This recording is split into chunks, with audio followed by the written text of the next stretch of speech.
You are ready. Right. Good morning, everyone. My name is Alaa Kamil, and I will be serving as the designated federal official to the U.S. EPA Science Advisory Committee on Chemicals for this morning. For this meeting, and in my role, I will be opening the second day of the public meeting on EPA's draft TSCA screening level approach for assessing ambient air and water exposures to fence line communities version 1.0. I'd like to repeat that SACC meetings are subject to all FACA requirements. These include open meetings, timely public notice of meetings, and document availability to the public. All documents are available to the public in the docket at www.regulations.gov.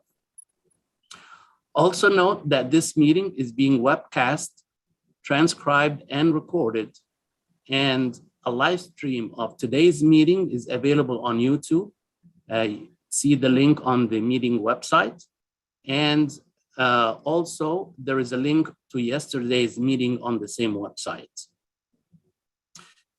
We had a very successful opening day yesterday, and I would like to thank EPA's Assistant Administrator, Dr. Michal Friedhoff, for her welcome and introductory comments. And I would also like to thank the Deputy Director for Management of the Office of Pollution Prevention and Toxics, Mark Hartman. And also would like to thank Dr. Kevin Villemere and Rehan Chaudhary for OPPT's presentation on the methodologies and the responses to the SACC questions. Thanks are also due to the public commenters for all their presentations. Yesterday, the committee responded to charge question 1, and I would like to thank Dr. George Cobb, the lead discussant for this question 1, and the associate discussants, Dr. Bill Doucette, Dr. Lucas Henneman, Dr. Lee, and Dr. Rick Reese. And now I would hand the meeting over to the chair, Dr. Daniel Schlenk. Thank you. Good morning, everybody. I'd like to begin today's meeting with a roll call of the committee members, if that's possible. If you're here, just please answer present or here, and I'll just go alphabetically through our list. Dr. Apti? Present. Dr. Baker? Present. Dr. Blystone? Present. Dr. Calder? Present. Dr. Chason? Present. Dr. Cobb? I'm here. Dr. Davies? I'm here. Dr. Doucette? Present. Dr. Ferry? Present. Dr. Gribble? Dr. Gribble? Okay. Dr. Heiger-Bernay? Present. Dr. Henneman? Present. Dr. Johnson? Here. Dr. Kissel? Present. Dr. Lee? Present. Dr. Mezerlian? Here. Okay, gotcha. Dr. Prisbilla? Present. Dr. Reif? Present. Dr. Reese? Present. Dr. Rollins? Dr. Rollins?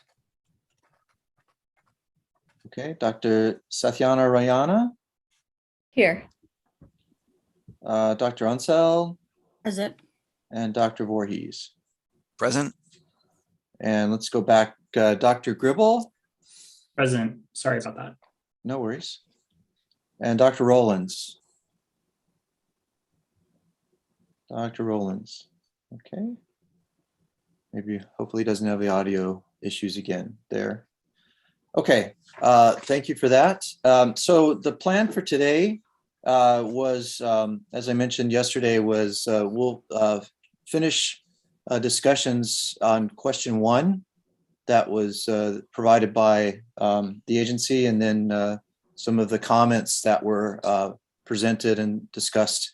I would like to sort of finalize that discussion and then move forward to the agency and ask them for questions of clarification at that point. So let's continue the discussion of question 1.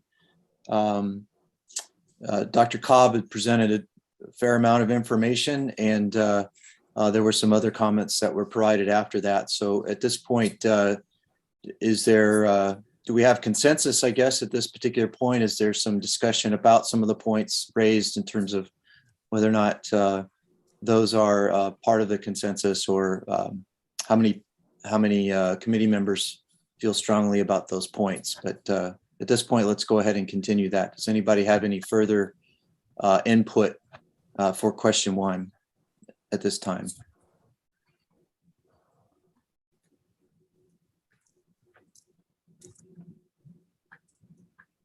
A little sleepy this morning, I guess. Any other comments?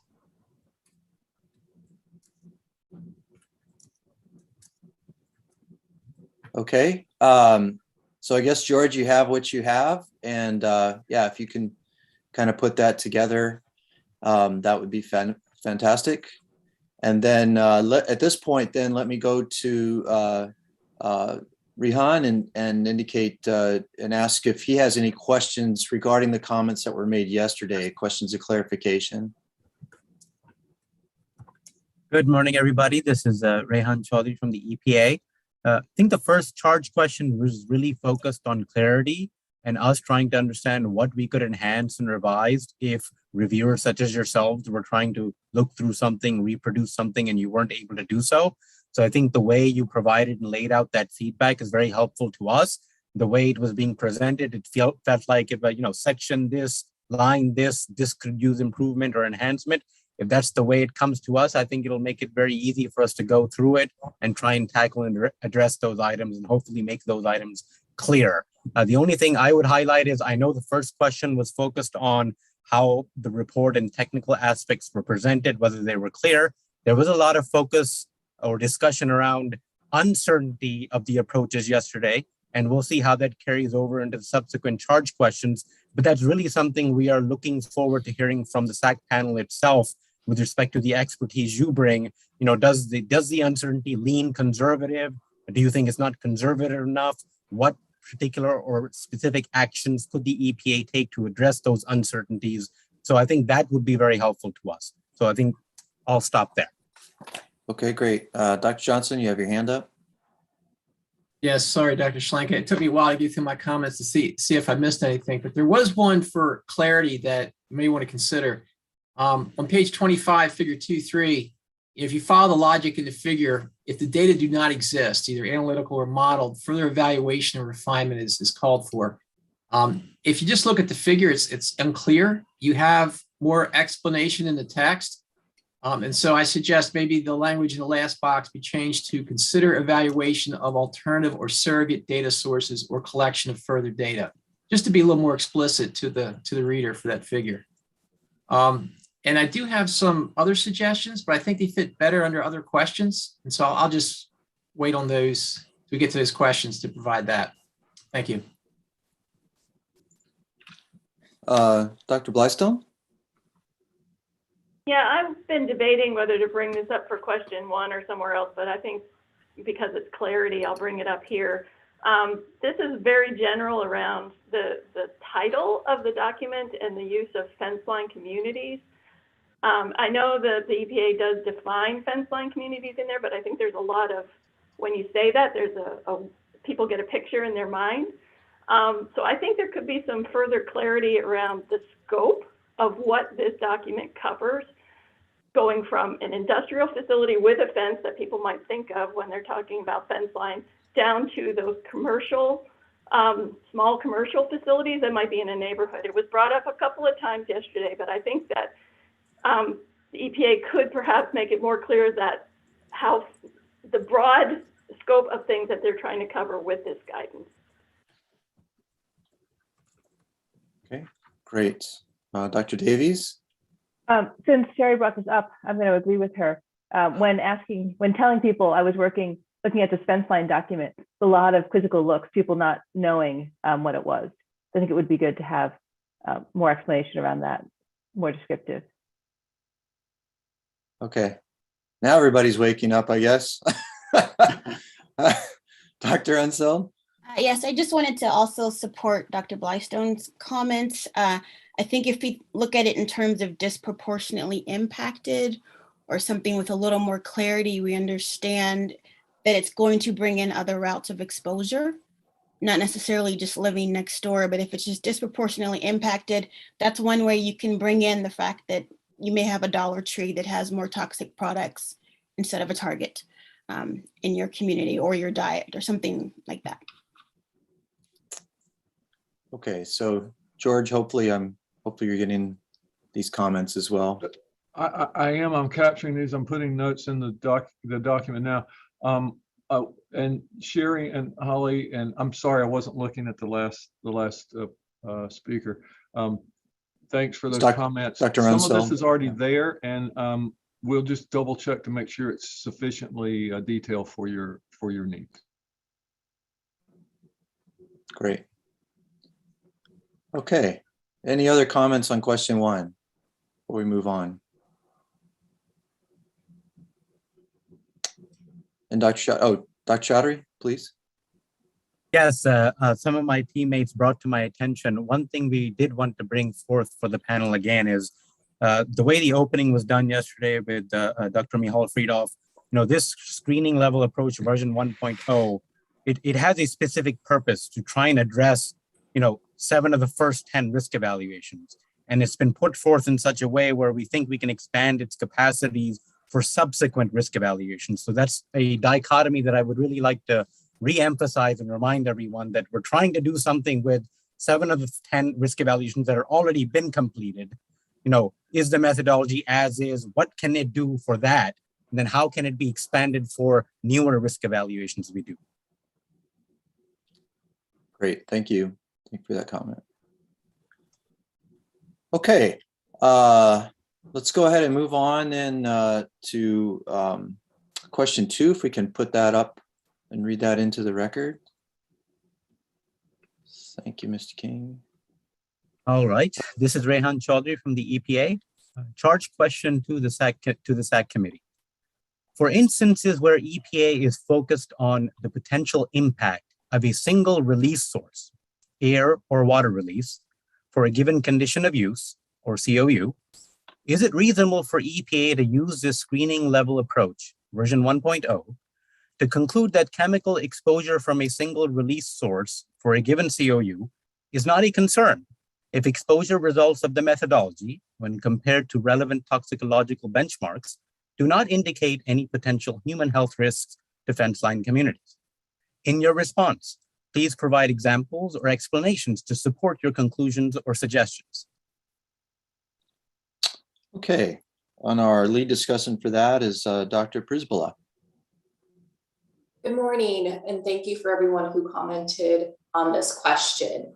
I collated and summarized the responses as best I could. Any omission was purely my mistake and not intentional. Please feel free to, at the end of this, speak up if I unintentionally left out any of your responses.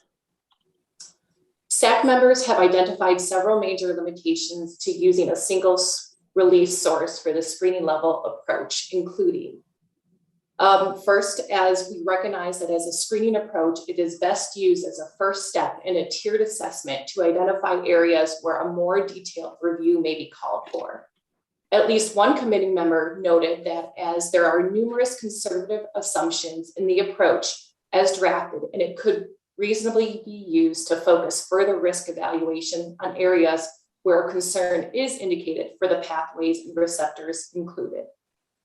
The lack of consideration for cumulative exposures, multiple source exposures, or additional risk factors, such as stress, poverty, and/or diet that can synergistically affect environmental exposures may underestimate the adverse effects from environmental exposures in fence-line communities. Also, there is a concern that there are sources that are not reporting emissions yet still contributing to exposures. Additionally, there is not the ability to incorporate existing background concentrations of contaminants when conducting the single source analysis. These are complex issues, and the committee recommends that any changes to EPA's approach to include such issues go through the peer review process. The current screening process does not address fence line communities that rely on private domestic wells, as groundwater contamination is possible. And the water pathway exposure assessment focuses solely on surface water, which may underestimate exposure. Additionally, the EPAS model may underestimate concentrations because it assumes an equilibrium between water and the atmosphere when concentrations of organic contaminants may be influenced by absorption to soils. Similarly, there is a significant uncertainty related to admissions to air and how much of that will partition into water. As was pointed out in previous SACC meetings, this is a reason that monitoring data are essential. Based on volatilization assumptions of wastewater treatment plants, airborne releases from these facilities would serve as sources for toxicants of concern. The screening analysis relies heavily on one type of data for each medium with many assumptions for modeling that does not represent all communities, especially tribal and indigenous communities. Concerns were raised about the accuracy and completeness about the data used to conduct the screening analysis. Specifically, there is concerns about the accuracy of TRI and NIEI data, and that the TRI data lacks of inclusion of emerging contaminants such as PFAS. Also, exact discharge locations must be known, otherwise a worst case scenario for release points should be used. There is a concern about using surrogate data instead of monitoring data at the full screening phase. Additionally, the SACC members identified that the models used to estimate exposure failed to account for societal shifts, like a recent increase of working and schooling from home, and the meteorological models failed to incorporate potential changes or disasters driven by climate change. At least one member suggested closer distance should be modeled for inhalation risk. The analysis does not include conclusions on fence line risks to animal or plant populations, which is unlikely to be captured by TRI data. There is a lack of explanation on how limited toxicological evidence for health endpoints or benchmarks is addressed. Because the TRI data has 0 emission days, it is unclear how non-continuous exposure is addressed. And if this could be an overestimation of risk by averaging in 0 emission days into exposure days. Because of these reasons, it was suggested that EPA does not make definitive conclusions using single release source analysis unless there is a high degree of uncertainty that there is truly a single source, and instead make conclusions about the screening, including, quote, failed to detect an indication for concern, unquote, or that a chemical can be, quote, reasonably anticipated, quote, to cause a health effect. Okay, thank you very much. Our associate discussants for question 2 are Sherry Blystone. No, Jennifer did a great job. I have nothing to add. Thanks. Our second associate is Sheila Satyanarayana. Yeah, I think that was a great summary, and I had submitted my comments before. The only thing that I would add is that, you know, there were some differences of opinion I saw in the comments that came in. And I think one of the things you read is that the committee recommends, and I'm not sure that that was really the case for that comment. It was just one person who recommended that. And I just try to make that clear that sometimes there are differences. You know, that was with respect to combining environmental exposures and non-chemical stressors, which is an emerging area of science, and certainly an emerging area of risk assessment, and deserves significant attention with respect to fence line communities. So I just wanted to raise that one point. The other point that I wanted to make is that, you know, Rehan had talked about how do we apply this to past chemicals, to at least to the first chemicals that have already been reviewed. One of the things that's come up with some of the chemicals is that sometimes there's no health data at all on those chemicals. And then when then they're making conclusions based on no health data, or trying to make conclusions based on no health data. And there was a lot of discussion about how to do that in past SACC meetings. And there was no discussion of that in this report. And so it would be great to see that here in terms of that version 1.0 and moving forward is incorporating an approach there that reflects maybe some of the comments from SACC in the past. Okay, great. Thanks. Dr. Voorhees. Yes, I think Jennifer certainly captured all my comments, and I don't have anything further to add. And Dr. Ferry. Don't have anything to add. Thank you. Okay, any other committee members? I have a question. This is Monica Unseld, and this is just a clarification. So when saying recommendations from past SACs, are you saying include, or are you just saying like that when version 2.0 comes out, they should mention that previous SACs have asked for this, or I'm just kind of just want to make sure I'm on the right page. Who are you directing the question to? Sorry. She's Probably me. Okay. This is Sheila. Okay. So I guess what I was saying is that, when there's been no health data, basically at different times, we've suggested, or certain members have suggested, then you cannot make necessarily a risk determination when you have no data in front of you. And that has been put into previous SACC assessments.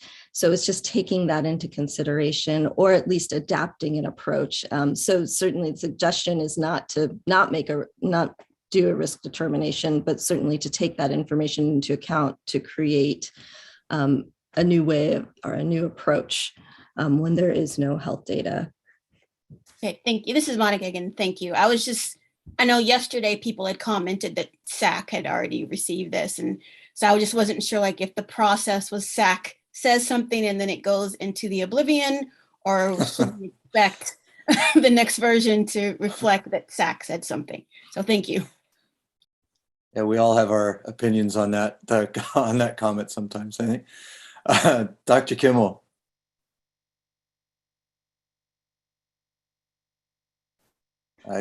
Kissel? You're on me. Oh, sorry.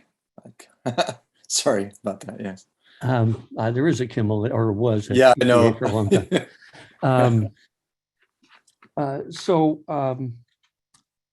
I guess my first point in response to the question, is this usable? I would say that first and foremost, I don't know where the committee's going to come out, but if there's a dissenting opinion, I want to be on that side. I don't think it's usable because I think it leaves out too many pathways. And, screening is supposed to be conservative. And if the first reason that this is not conservative, although individual assumptions might be conservative within the pathways that are actually considered, there's so many pathways that aren't considered that it overall can't be considered conservative. And in particular, I'm concerned that we still aren't getting to groundwater. The history of groundwater contamination near industrial facilities and commercial facilities is so extensive that ignoring it is just not acceptable at this point. And that would include both groundwater transport and consumption of the groundwater and soil vapor transport in the vadose zone. And I would point out that EPA has online something called the Regional Screening Limits Calculator, which you can go use. And it has both a soil to groundwater and a fish pathway in it. So EPA already has existing methods for addressing some of those concerns, and chose to ignore its own methods in putting together what we've seen in this document. and I'm particularly focused on dermal pathways, so I will point out more specifically how dermal pathways are not conservative. There's no vapor to skin in this document. So all we have is the swimming pathway. So recreational exposure to water, and then absorption from water into a human being. But as someone pointed out earlier, tap water is also contacted dermally, and so that pathway is not here. Now, for some of these things, the particular compounds we're looking at wouldn't be very important, but in a screening calculation, you can do that calculation and then demonstrate it. There is, for instance, in regs Part E from 2004, there is a calculation of an oral to dermal ratio, it's dermal to oral ratio. So it's a method, it's an EPA methodology, it already exists, and it allows you to estimate the relative importance of bathing exposure to skin to drinking tap water. And for the compounds we're talking about here, that number is likely to be low. And so then you could say, okay, we can leave out that dermal pathway, but you need to do the calculation first and demonstrate it. The way you do screening is you don't decide to toss stuff out. You do calculations and say, we can then toss stuff out. So that methodology already exists in EPA's toolkit, and they ignored it. The vapor to skin, which actually can be, is potentially much more important. The methodology was developed by Weschler and Nazaroff in the early 2010s, and it has now been adopted. It can be found in the computer exposure model. So EPA has worked up the methodology that Weschler and Nazaroff developed. They have it in their own handbooks. And in this particular case, so there is something called the DI ratio, which in the Weschler and Nazaroff case is the dermal vapor to skin ratio. And this is the physical chemistry here is a little maybe surprising, but there are a few compounds for which skin actually takes up material from vapor as efficiently as lungs do, or maybe even more. And most chemicals don't work that way, but a few do. And I've been urging EPA to screen in the TSCA process, to screen all the chemicals for this particular phenomenon. And I last night I did the calculations for our three chemicals, and methylene chloride and 1-bromopropane come in fairly low, but NMP has a dermal vapor to inhalation ratio which is much greater than 1. And for compounds like that, just doing this is the old problem in industrial hygiene.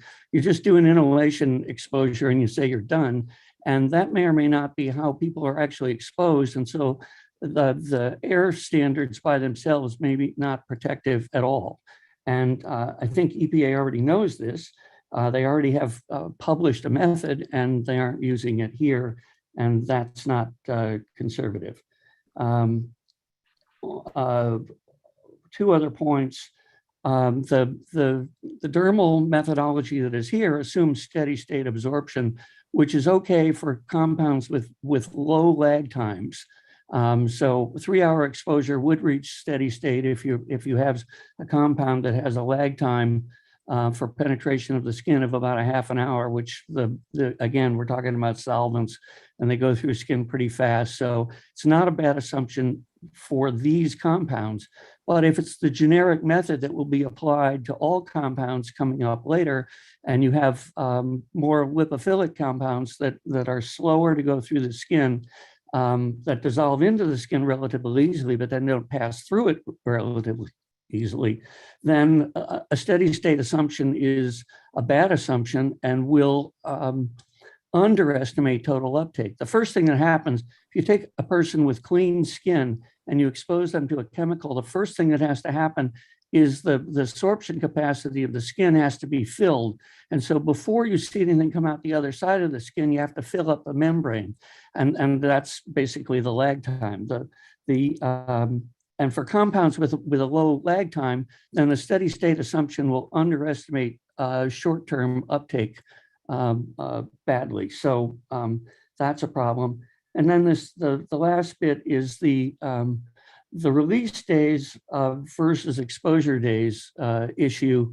As one of the public commenters pointed out the other day, there was a great example in West Virginia that coal cleaning chemical got dumped into the Kanawha River.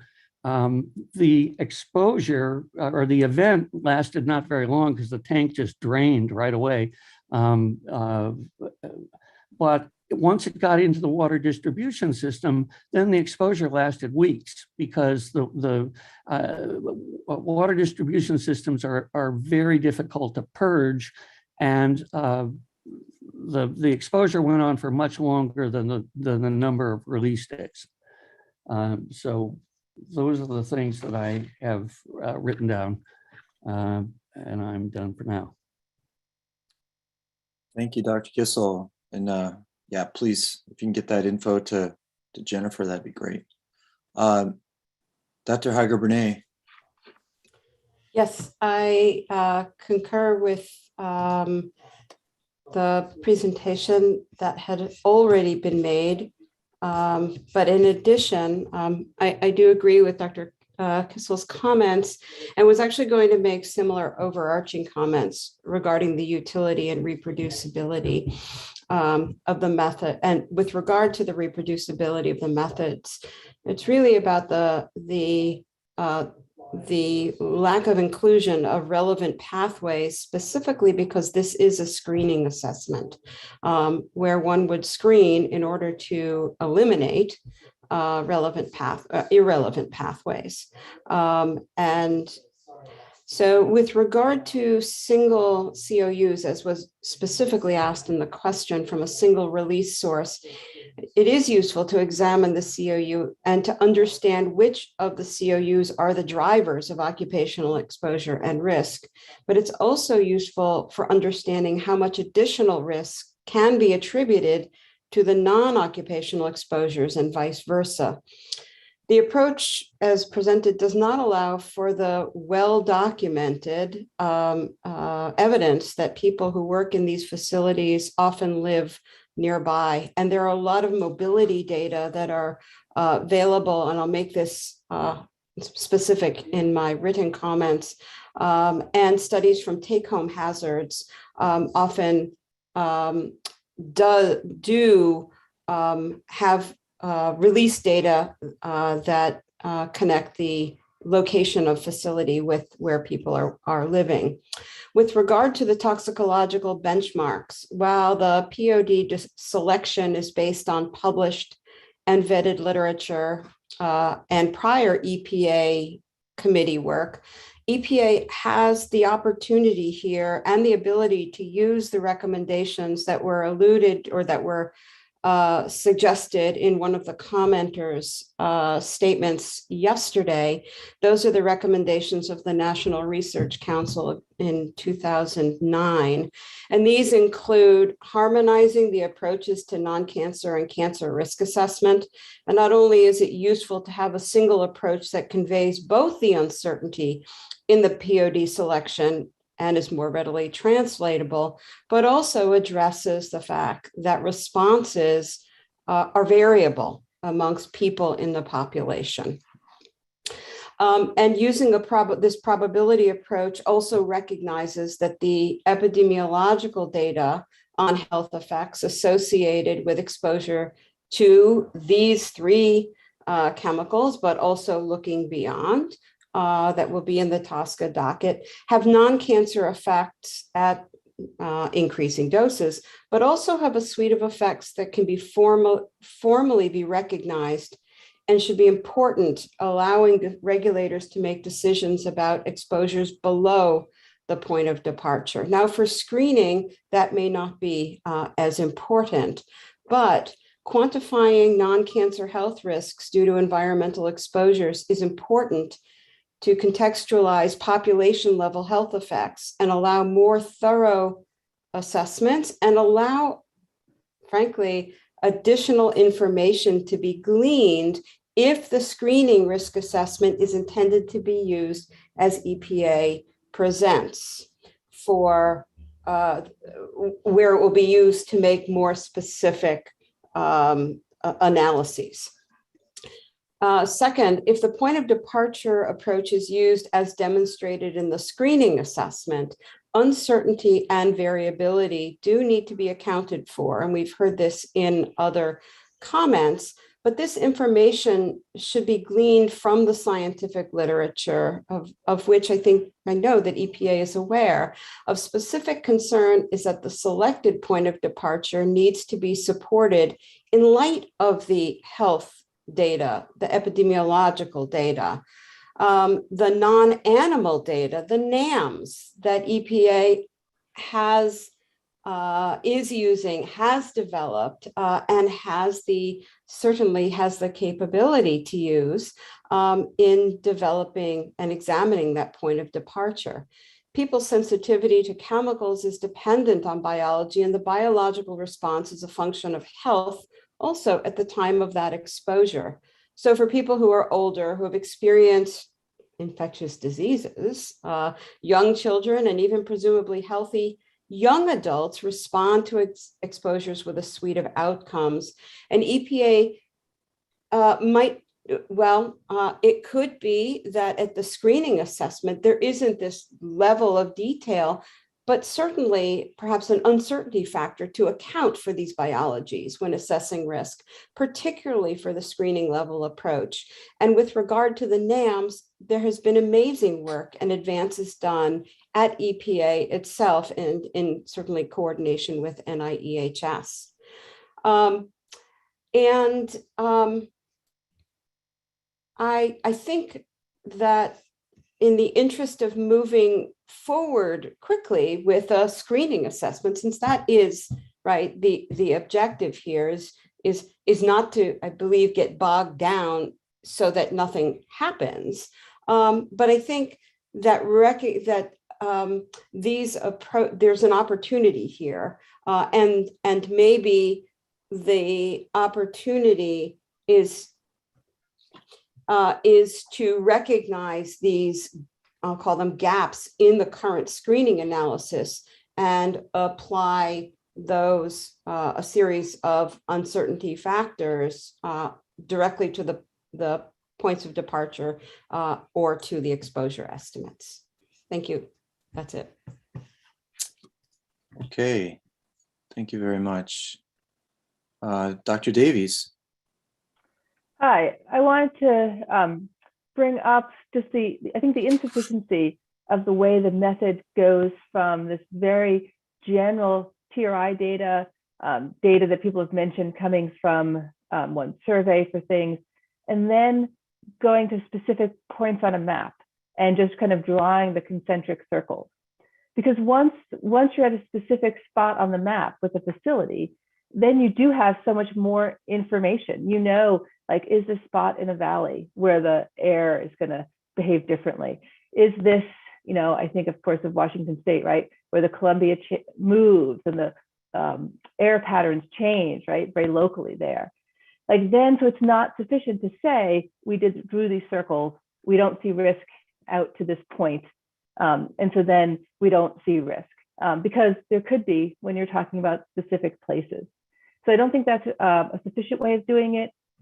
As I think someone mentioned yesterday, it doesn't take into account the change in land use patterns. To say there's currently no houses there, it doesn't take into account potential risk moving forward, because TSCA is not about land use patterns. TSCA is about chemical use and what chemical uses are allowed.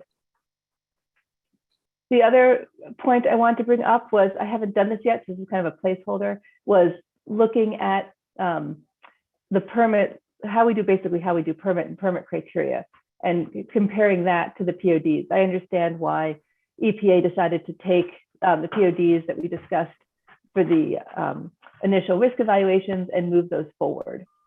But of course, we have levels when we're looking locally for permits. We look at, we take into account other things, but we look at what level it is, as opposed to like where the risk is, how far out it is. We'll look at the fence line, how does it compare to the criteria? So just as a note, I was just going to compare the two different methods. Although, of course, in some of our like water quality criteria, we do take into account fish consumption, other pathways that people have mentioned here. Thanks. Okay, thank you.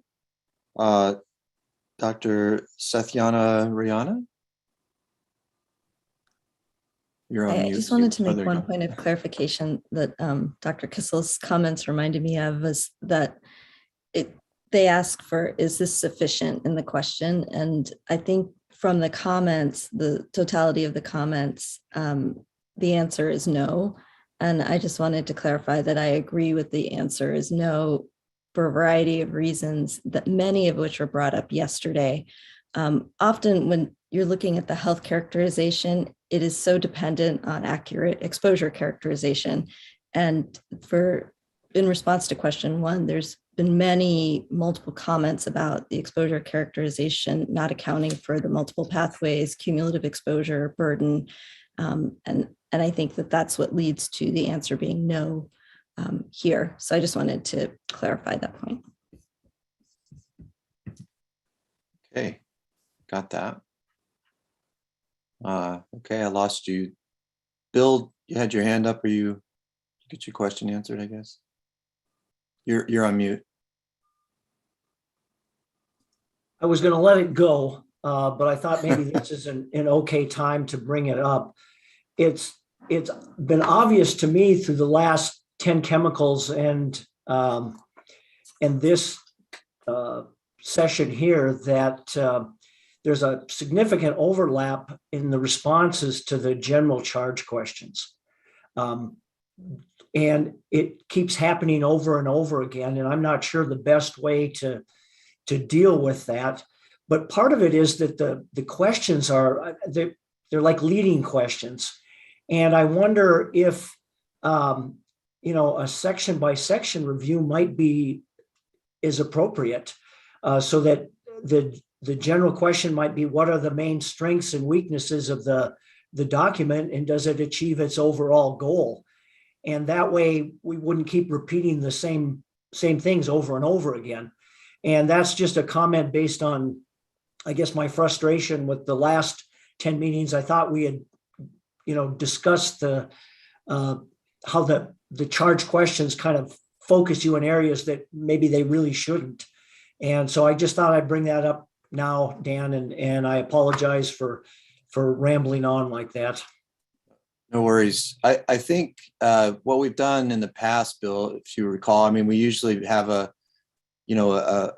comment period at the end where we say, yeah, maybe it'd be better to ask questions this way and make those recommendations. So I think we will do that again at the conclusion. Again, I see your point in terms of the redundancy of the answers that are there. So we'll definitely do that at the end and make sure that that's a component of the report. Yeah. Dr. Johnson. Yeah, thank you. I also agree with the previous comment, but I just want to point out that this really isn't a risk assessment. It is a screening assessment. It does not estimate the probability of an adverse event occurring, which is the definition of risk. There's no probabilities here. We have quotients or we have MOEs. But I think the overall process is a reasonable one. Maybe specifically for these two chemicals, if we have things with that have different chemical physical properties that we expect may be persistent, may not volatilize as readily. We may also want to consider other pathways that were discussed earlier, like wet and dry deposition and infiltration into groundwater. Maybe there's some adjustments that can be made, some of the ones that were brought up earlier by other commenters. But I think the overall process is a relatively reasonable one. You don't want to get bogged down into too much quantitation because I think it gives a false perception of precision. Risk assessment by nature is one that uses a lot of assumptions, right? And we're definitely using a lot of assumptions here. So we got to be careful not to take it too far as being precise. It is not. But I think overall it roughly achieves the correct objectives, maybe requires a little more tweaking here and there, and may want to make specific caveats given specific chemicals that have different chemical physical properties. Okay, thank you, Dr. Johnson. Dr. Chason. I think these have been great comments. I just wanted to once again raise this when we're talking about something being conservative as an answer or not conservative enough or whatever. I do not think we actually know whether or not these calculations are conservative or not, because they, for two key reasons, I just want to remind, we don't know what the data or value choices were for many key components of the algorithms. We do not know when they take a concentration in the air or in the water or whatever, and they start, and then the process has many other factors in the algorithms that are chosen from handbooks or other sources. And we don't know if there was some kind of, amortization across time, or and I'm not criticizing it. I'm just saying it's completely opaque. And so the summation of the effect of all of these other factors going into the algorithm could bring what initially looked like a conservative estimate down to something that is clearly not going to be viewed as conservative in the summation. So in order to even have a sort of gut feeling as to whether it's conservative, at a minimum, all of those factors need to be identified and need to be defined as to where the value point was chosen. Was this some kind of averaging number?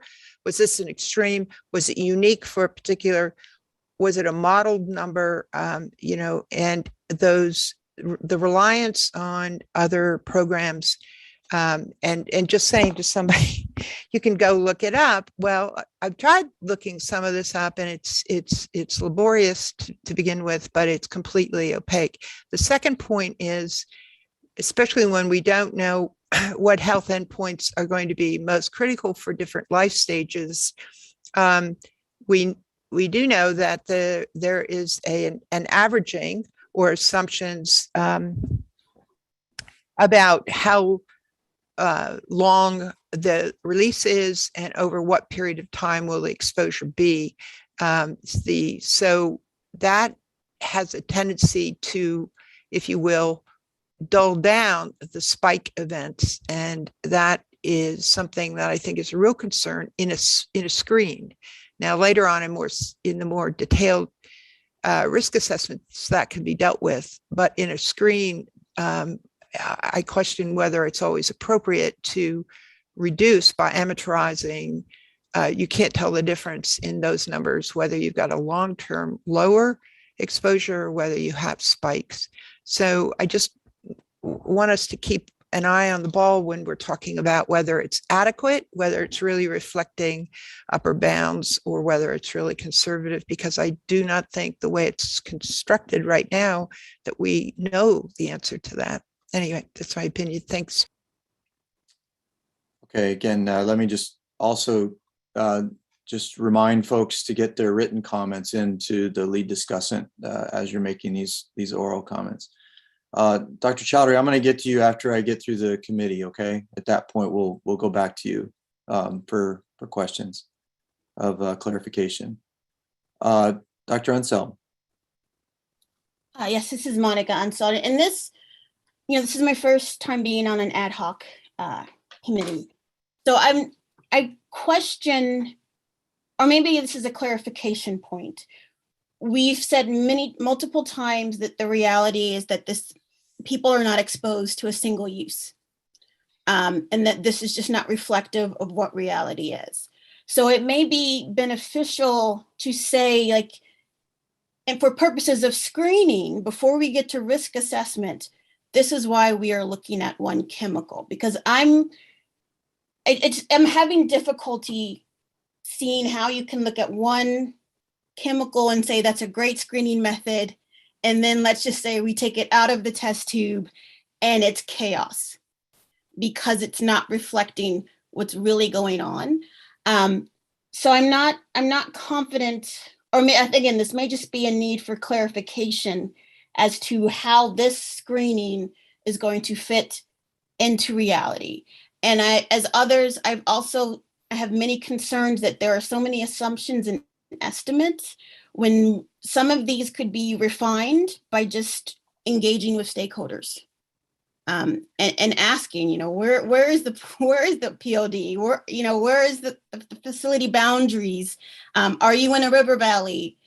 These sorts of things. So, and I wonder if when it comes to defending this, should it have to be that way? Should we have a method of, look, we have peer-reviewed literature, but we also have direct engagement with stakeholders? So that's my comment. Okay. Any other comments from the committee? Dr. Chiasson, your hand is still up, or do you have any? No? Okay. Okay, if there's no further comment at this point, let's go back to the agency and provide time for questions of clarification. So Dr. Chowdhury. Yes, good morning, everybody. This is Rehan Chaudhary again. As the discussions were ongoing, various technical members of the team wanted to clarify certain things. I think there was a portion there that maybe got the TRI data being very general. And then, how do we go from TRI data being general to, identifying points around a facility and are those representative of, that particular geography? Well, the team wanted to clarify that, when we have TRI reported data, we also have lat-long information for that facility. And the full screening methodology on the air side then tries to pick the closest meteorological data and stations and use those as being representative for those particular facilities. So there is an attempt to go from, okay, you've got TRI reported data, this is the geographical coordinate, we pick the closest or most representative meteorological data or MET data, and that's how we model those conditions.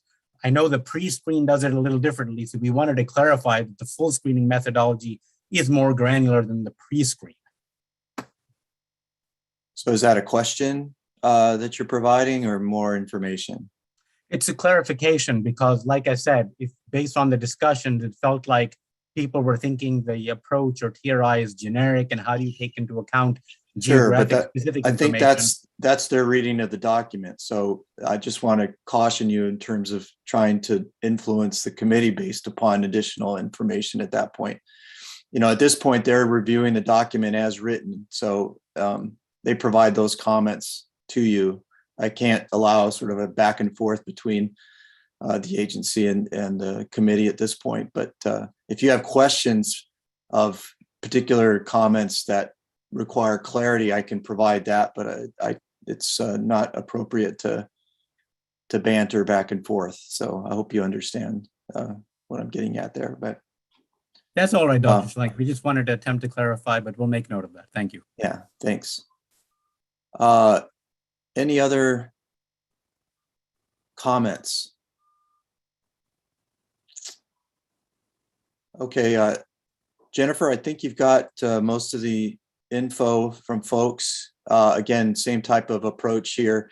And just to provide this also to the lead discussants as well. I mean, this is where during the discussion where you can modify your output to say, the majority of the committee felt so-and-so, certain committee members felt so-and-so, and provide that as the initial document. And then we can actually go forward with that aspect. So, and again, I'd welcome the committee to again view that document when it comes forward. If you agree with a certain position and it says one committee member felt so-and-so, and you felt you agreed with that, you can say, several committee members and edit that when it comes to that particular point in time, so that the clarity is portrayed in terms of whether there's a majority or a consensus for that question.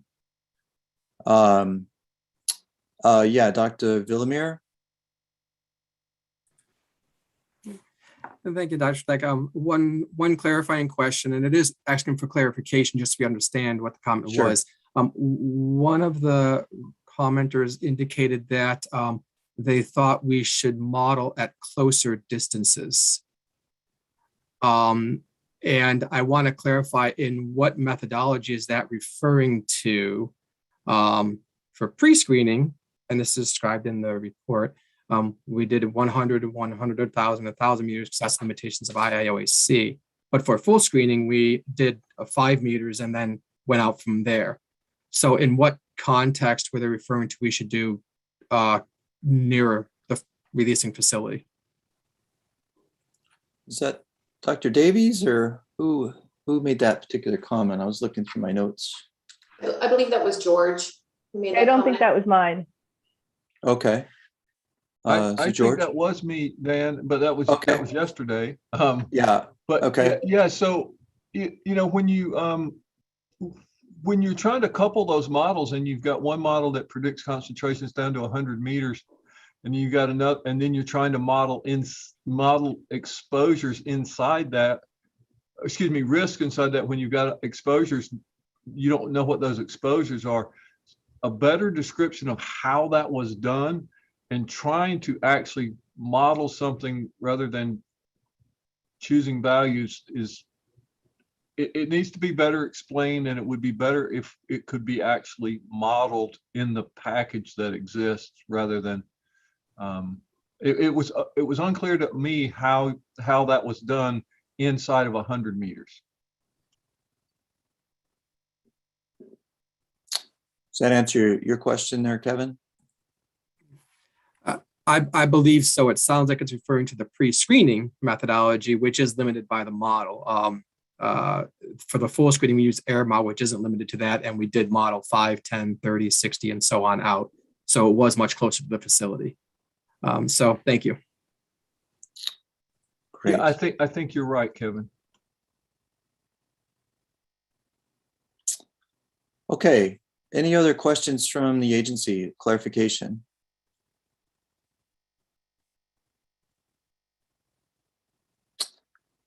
Okay. At this point, so we've been at it for an hour. Let's go ahead and take a 10-minute break before we move on to question 3. That's okay. Let the coffee move through, and we'll take a 10-minute break and come back for question 3 at that point. So let's go back at 10 minutes past the hour.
Okay. Is everybody back?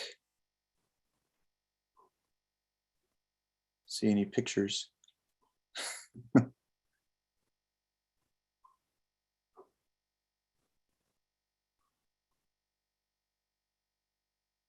just seeing names. I guess there we go.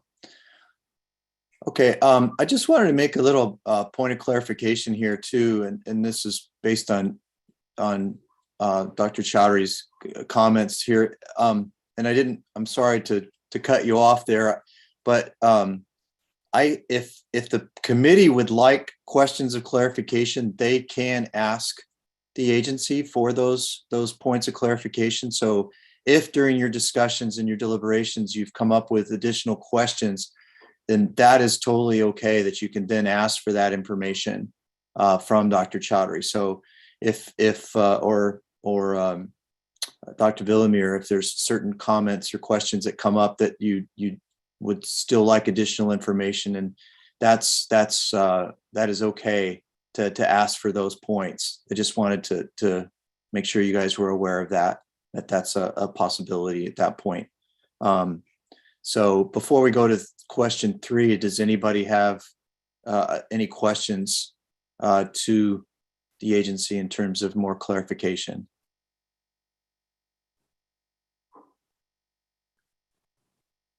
Is everybody back?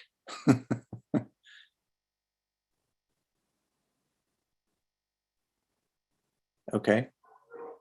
Thanks, George. Okay, so with that being said, let's go ahead and move forward then to question 3. We can put that on. Thanks. And Dr. Chowdhury, if you could read that into the record, that'd be great. All right. Good morning, everybody. Rehan Chaudhry from the EPA. Charge question 3 to the SACC committee.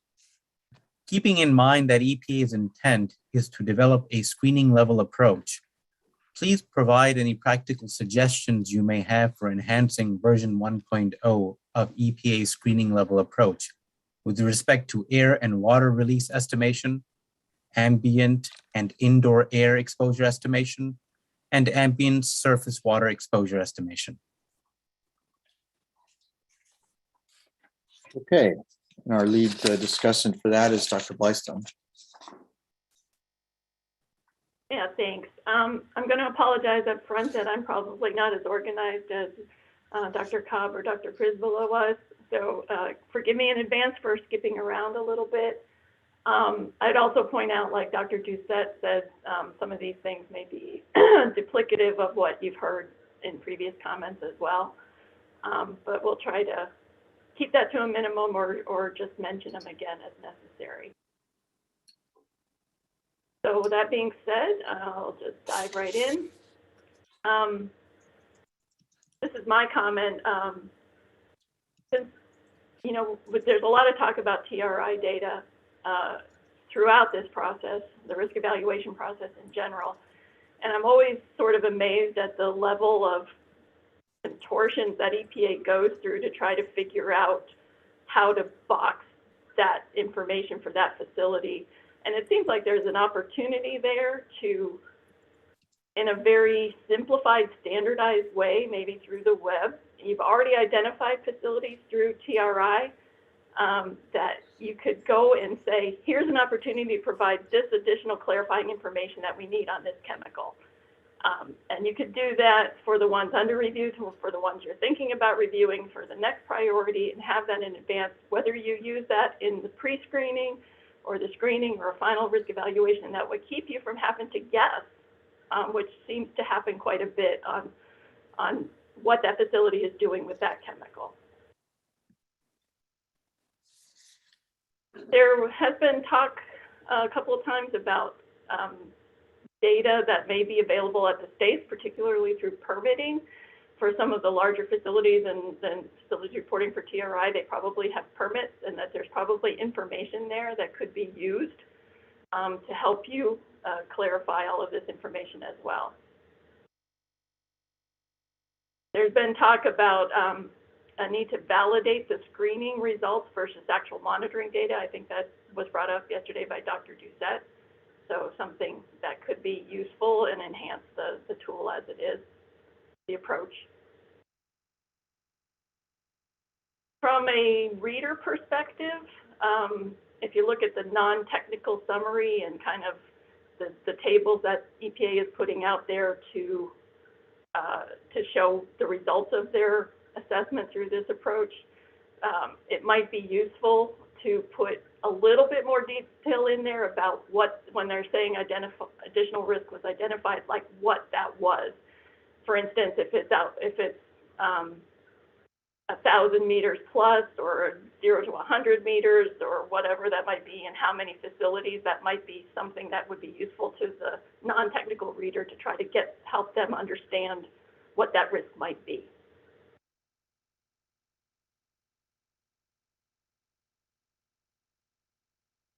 I'm not sure that this has come up specifically yet, but it probably has, is that there's, in addition to validation, the sensitivity assessment of, when you're changing the variables in this approach, like which ones are the ones that are most important, that might also help you key into what you would need to ask those facilities for additional clarifying information. So a sensitivity analysis could be useful.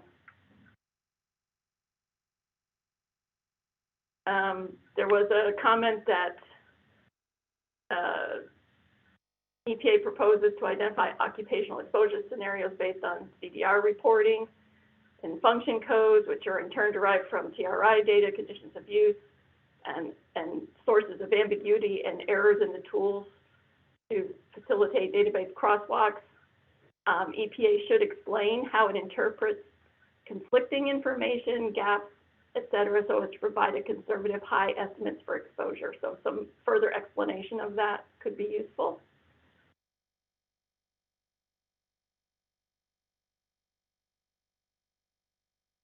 On page 21, EPA talks about the 10,000 meters for exposure assessment. And it seems to imply that EPA is considering the influence of multiple sources. I think a couple of us had the impression that the approach actually was looking at where, if you're looking at two sources and you're drawing the circles and there's overlap in those circles, that we were looking at that. And that from what we heard yesterday, apparently that's not true. So I think that's maybe something practical that could be added to the approach as is. If two of the facilities do have overlapping exposures, then you can look at that as another potentially exposed subpopulation, for instance, and look at that exposure from both sources. I think in the water side, you may already be doing that, is looking for if they're discharging into the same body of water that you're adding that information together. If you're not, then perhaps you should be.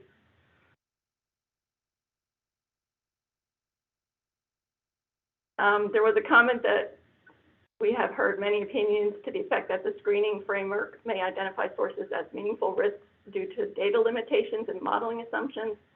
But the point of a screening tool is to identify potential risks that may warrant further study. Therefore, it's important to have a low probability of missing real risks. It is more important to have a low probability of missing real risks than it is to exclude non-risks. And this commenter believes that the screening framework report makes that clear, that the output of the screening model is not intended to be interpreted as definitive findings of risk, but that maybe since some people are still having questions about that, maybe there's some clarity that could be added there. There was a comment that the document should provide a conceptual overview of resources and explain what data will be extracted, clearly identifying simplifying assumptions. For example, mapping each condition of use, occupational exposure scenario combination from the initial risk assessment to one IFC code or TRI use, sub-use, even if the facility reports multiple uses or sub-uses. EPA should comment on sources of error or uncertainty in these other resources that may affect exposure calculations in the screening methodology.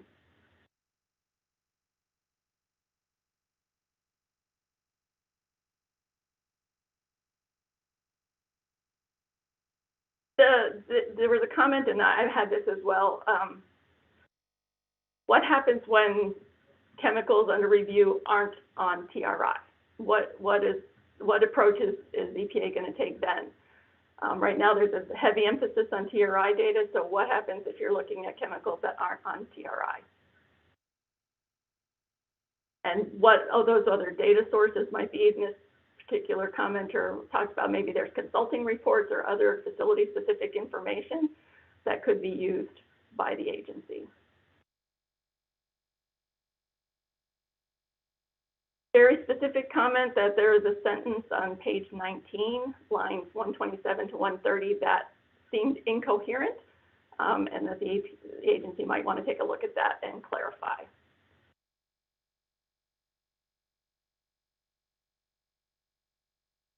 Also, very specifically on table 3-1, there was a question, does benchmark refer to benchmark margin of exposure for the first two rows? Is margin of exposure based on the no L or the low L? In the third row, is this the benchmark probability of additional cancer? Please clarify.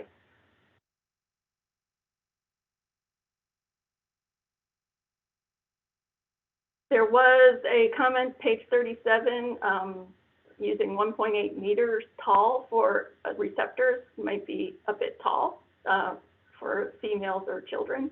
So maybe there's some clarity or some adjustment that could be made to using that as the benchmark for the receptors.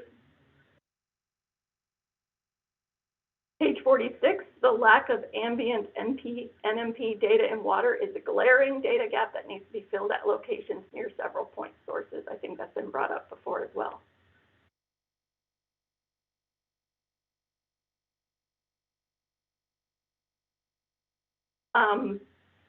I think this was also brought up by Dr. Kissel earlier. The dermal, it's unclear that dermal exposure will not pose significant risk relative to inhalation. So there's another commenter that supported that. On the land use side, and this is on page 32, 33, we got rural, we got urban, but what about suburban and how should that be managed? That perhaps there's an opportunity there.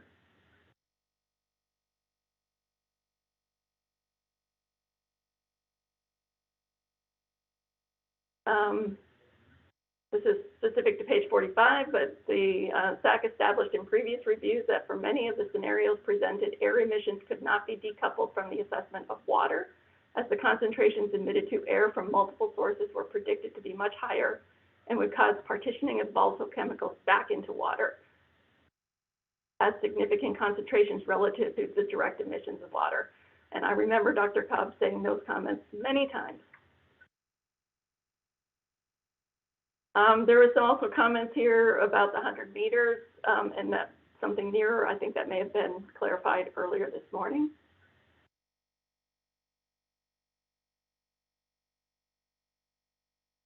On page 111, on limit of detections, there was a question about, or a comment that those are not handled properly.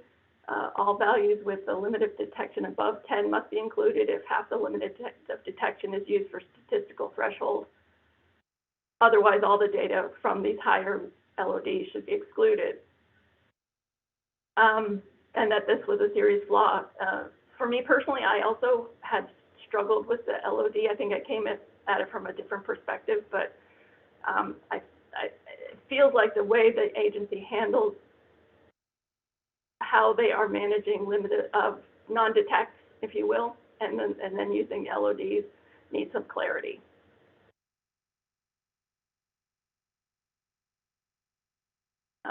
Again, there's no assessment of partitioning from air to water, and that this needs to be fixed.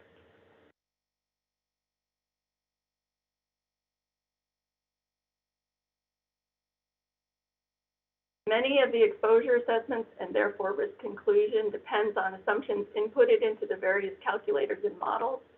The proposed methodology uses the most conservative assessments to be most protective of health, which is appropriate in a screening phase. Additional modeling efforts, such as those done when no data is available, would help increase the confidence in the 2019 TRI data.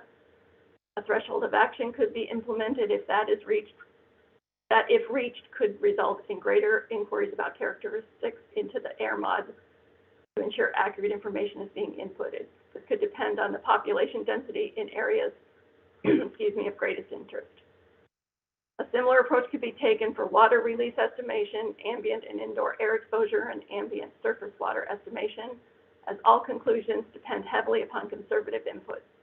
If a very high risk is detected, thresholds to be decided, that could result in further investigation of inputs to help improve the accuracy of the risk estimate.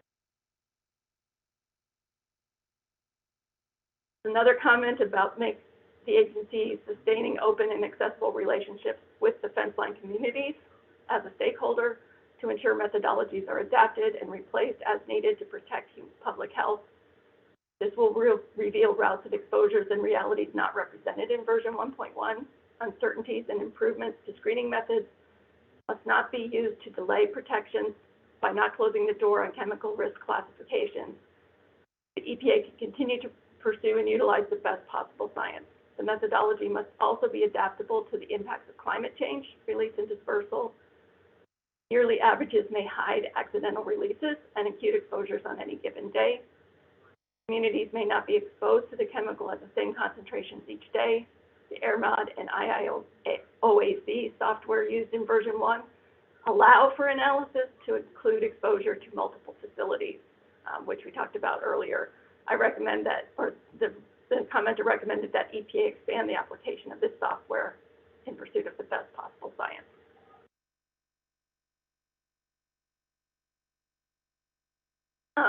Excuse me. Also comments again on cumulative impacts. That's been brought up a few times already.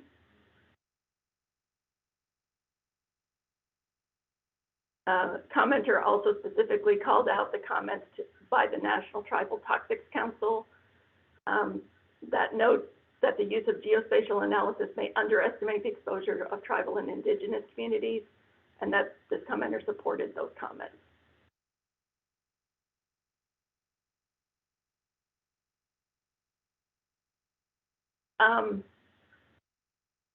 Again, talking about the limiting of the approach to only air and surface water releases, that compounds like TCE and PCE, groundwater contamination and vapor intrusions are likely important pathways into fence line and other communities. Other potential exposure routes such as food chain contamination could also be important for some chemicals. A detailed step-by-step example calculation of the estimated fence line air and water concentrations would be useful for interested parties attempting to reproduce the calculations. Another comment in support of sensitivity analysis, so that the reader can better understand how variabilities in input data impact the predicted concentrations at the fence line.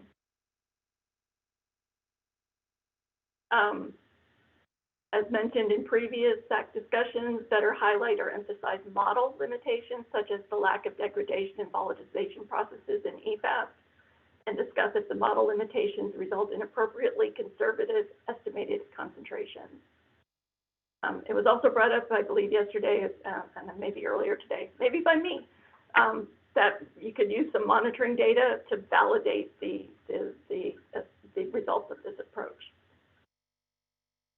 And that there might be sources of those data available. There's some links here that we will provide. And the agency could illustrate how this draft screening approach could be expanded to consider the impacts of multiple chemical exposures, releases from multiple industries in the same location, co-contaminants, et cetera.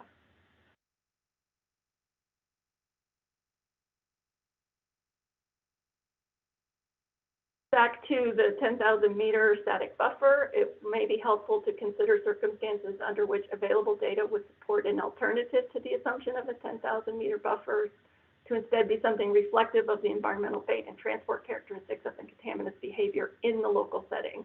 If a pollutant is expected to be dispersed farther than 10,000 meters, then the definition of the fence line community with respect to that contaminant seems like it should be extended. And again, communities making use of a receiving water body for drinking water source accounting to the extent to which populations rely on public water versus supplies versus alternative water sources like wells is an important data point. There's limited spatial data available on this from the 1990 census, with updates available from the U.S. Geological Survey for spatial estimates in different years of the number of persons relying on private wells. Benefits a risk assessment to consider whether drinking water is largely consumed from private wells near a receiving water body. Additional site-specific characteristics like three-dimensional groundwater hydrological dynamics would be pertinent if this is sociologically a zone where human populations are reliant on the groundwater as a drinking water source. And that is it for what I received. My apologies to anyone who sent me stuff that I didn't report correctly. I'm sure you can correct me now. Thank you. Great. Okay, so let's move down the associate discussant list. Dr. Przybyla?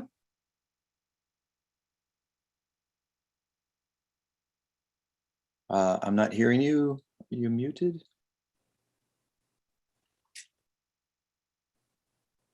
Dr. Przybyla, do you have any other comments? Okay. Still not hearing you if you're muted. Okay. She sent, she's having connection errors and she's trying to log back into the meeting. Okay, we'll get back to her then. Thanks, Hala.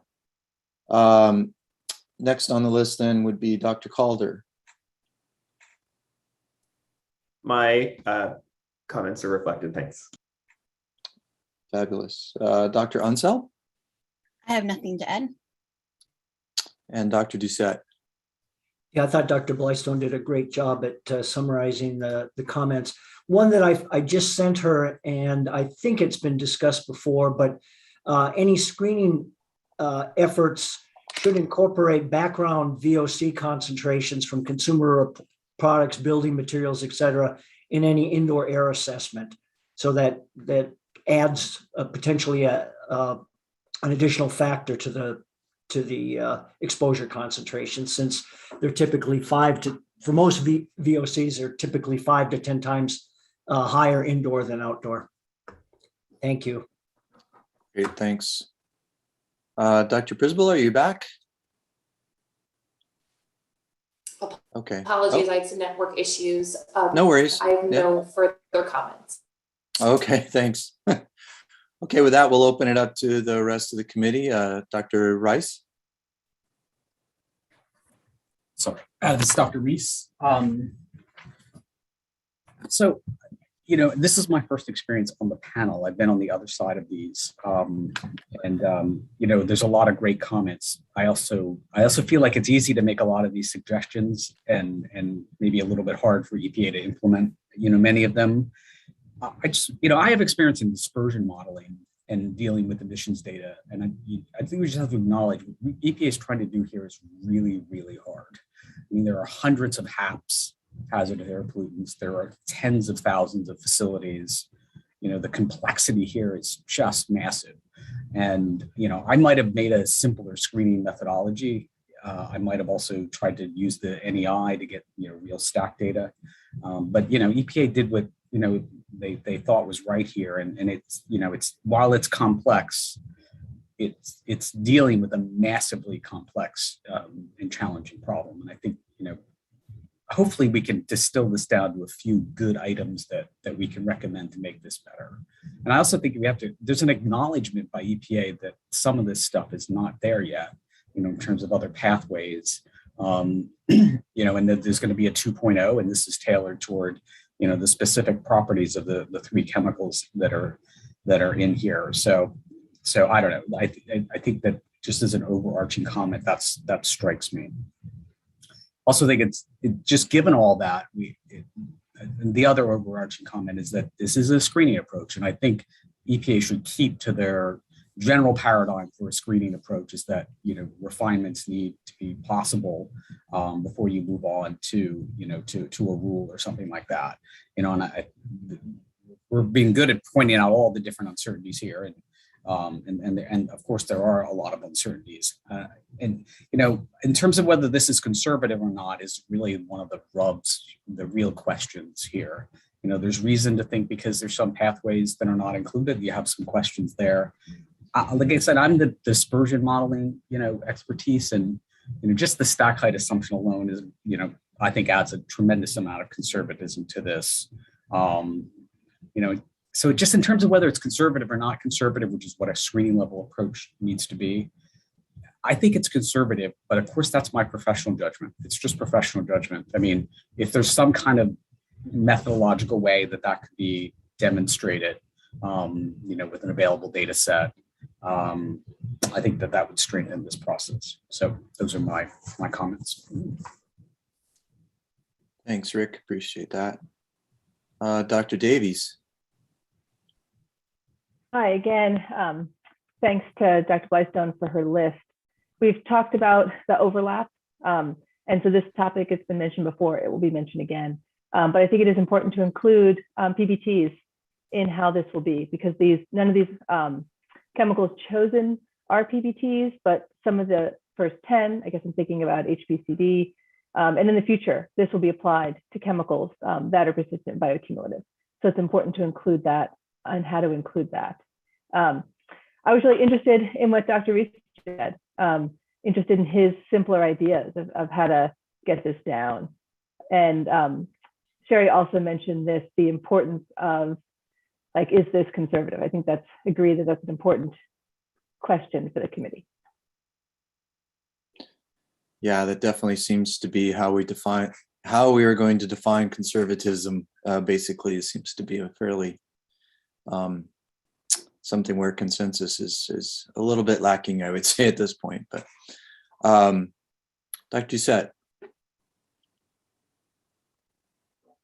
Sorry, just one additional point. It's important also to remember that the chemicals that this screening approach is being applied to have a history of environmental releases.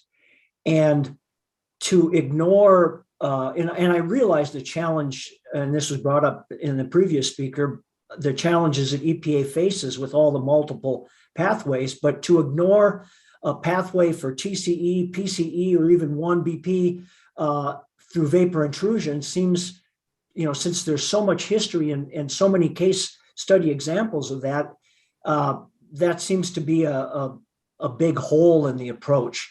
So I think because these chemicals have such a history, that helps us decide what pathways likely are going to be important or have been important in the past. And to ignore that, I think, is an issue. And we can use that information to make judgments on which pathways are likely to be most relevant for these specific compounds. Thank you. Great. Thanks, Bill. Dr. Kissel. So I would just add, apropos my comments on question 2, I would just add in this, under the question 3 rubric, I would add the specific references to the regional screening level online calculator, to the computer exposure model, and to RAGS Part E, all of which have methodologies that are not addressed here. Okay. Again, yeah, just please get your information into Sherry for that. Thanks. Any other comments from the committee on question 3? Dr. Lee. Oh, yeah. So I just want to add some about my 2 cents. So because we are talking about how to make these documents practical and easily applicable to everybody, so maybe we can do 2 things. So the first thing is to keep everything comprehensive. For example, we can try to include as many exposure pathways as possible, because some exposure pathways may be important for some chemicals with some physical chemical property. At the same time, some exposure pathway may be important for some subgroup of population. For example, food chain bioaccumulation contamination may be important for some people rely on locally produced food, or for example, the mouthing immediate ingestion. That is, you touch the dirty surface, the ground, and then put your hands into your mouth. May be important for some kids. So the kids in the fence line communities. So this is why we have to keep in mind that all exposure routes would matter in terms of the total exposure. So that's my first thing, my first thought. The other thought is, can we try to keep everything simple?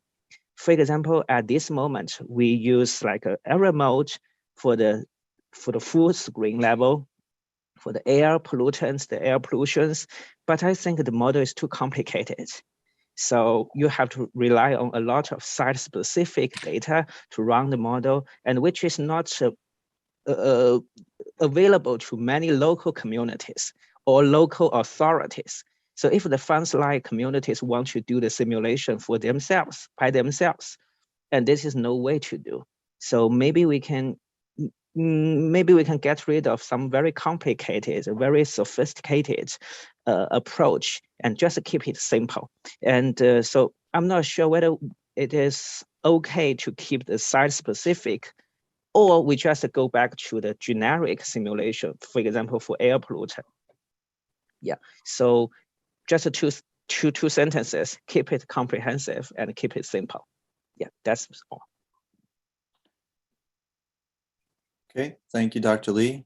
I think you might have some discussion on that comment. Dr. Unseld. Yeah, I agree with Dr. Lee. And I just thought, reflecting on the repetitiveness of the responses to the charge questions, if there have been previous SAC comments or recommendations, they could be used to simplify this. I think they should be used to simplify this, because it sounds like there may have been some things in the past that could make this a little easier. And I think this is sort of, we have to do what we can do now to protect the public health, but we also need to keep in mind that there's a long game here where we need to overall just improve the entire process. And so I think we just need to be cognizant of what's on the long term, building up capacity, independent monitoring, all of the things that can make the entire process, screening process, regulatory process more effective, but at the same time, making sure that it makes sense and that it's reliable enough to do something now. And if there are things on record that can do that, I hope the agency does that. And Monica, I'm so. Thank you. Dr. Gribble. Hi, this is Dr. Gribble, temporary member of the SACC from University of Alabama, Birmingham. I would slightly disagree with Dr. Unseld and Dr. Lee on this about the importance or lack of importance of complexity. So many of my comments are geared towards the opinion that incorporating additional exposure pathways and incorporating potentially chemical site specific information, and if you're going to add groundwater as an exposure pathway, three-dimensional hydrological modeling would be very, very value added for screening community risks in a comprehensive way. And I think that a question I have is the onus of doing this analysis. It's been assumed that this would be done by EPA agency staff with limited EPA agency staff resources. Potentially, this could be a polluter pays situation where a site seeking to demonstrate a lack of excess hazard from discharge of a known toxic chemical could be responsible for demonstrating through a compliant analysis that they were not creating excess risk for the community. And it was also suggested that fence line communities themselves wouldn't have the bandwidth to do this. And I don't know that it should be the responsibility of a fence line community that often will have limited resources to do this screening assessment or contest the EPA screening assessment through their own analysis. So I was wondering if it was something that the SAC could consider for its recommendations about who would be responsible for this, because if there's an army of environmental consultants out there doing this kind of assessment, it might be more technical and feasible to do a more comprehensive assessment than if it was agency staff doing it and if it was community doing it. So I just thought that the who's doing what of this might be something we would want to encourage EPA to think about. Okay, thanks. Dr. Johnson? Thank you. Yeah, I was just kind of thinking out loud and considering some of the previous comments made regarding simplicity. In fact, this is a screening approach. I'm wondering if there would be value in the EPA doing a sort of a sensitivity analysis about thinking about which factors have the greatest influence on predicting risk or predicting hazard. And so one example may be dermal exposures through swimming. I wonder, we've heard some criticisms of maybe the use of the permeability coefficients. And so I'm wondering really how much does that affect the overall exposure and the overall characterization of risk. And so I guess, again, just to paraphrase, I think there may be some value in doing a sensitivity analysis to see which factors contribute most greatly to the final hazard estimate. Okie doke. Thank you. Sherry? Yeah, just reacting a little bit to a couple things said. The site-specific data is going to be important somewhere down the line. Ideally, we're doing some tiered screening process that eliminates and focuses our resources on things that are of the most concern. That's what everybody I think would agree we're looking for. We may disagree on the specifics of that, but the process is that we're looking to focus resources there. But when you get to that higher level evaluation, you're going to need better data, and that includes the specifics on the site. I also like to mention on the comment of resources and EPA resources, because this is critical as well. I mean, this is an agency that has to do it. They are being asked to be experts in everything related to the commercial production of chemicals in the United States. From sites and how they work, to the markets that they're used in, to how they're used, to exposure, to industrial hygiene. And there are experts out there that I think the agency should consider outsourcing some of this stuff when those specific, very detailed questions come up, rather than trying to do it all themselves, which sometimes, in my opinion, appears they're trying to do. And that's a huge job that is not really possible for any one group of people. Thanks. Dr. Unseld. Yes, I wanted to just clarify my use of the word complexity. When I use that term, I feel like with this screening proposal, the EPA is trying to reinvent the wheel when maybe they don't need to, because there are already methodologies, already databases, already recommendations that were in place. So we don't have to rely on these estimates and concentric circles and things that are unnecessarily complicating it, when we know that we can get some sort of reliable data source to fill those gaps. And in terms of community, I work with many fence line communities. I actually live in Louisville, Kentucky, where there's Rubbertown. We have local control of our air. So the state doesn't monitor our air, the city does. And there are many fence line communities who already have some independent monitoring data. They just may not have access to get it to the EPA, or it's not as valued because people look at it as like, oh, it's not coming from such and such a place. There's a great demand, even if the EPA could just support and advocate and say, we don't have the capacity to do this, but we need to have an infrastructure in our country of more local monitoring. And that's going to take funding. That could take consulting. Here in Louisville, we partner with the local university. We also partner, we have our air pollution control district. So we have our own aspect of the city government to do that. So there are ways to do that don't overburden fence line communities.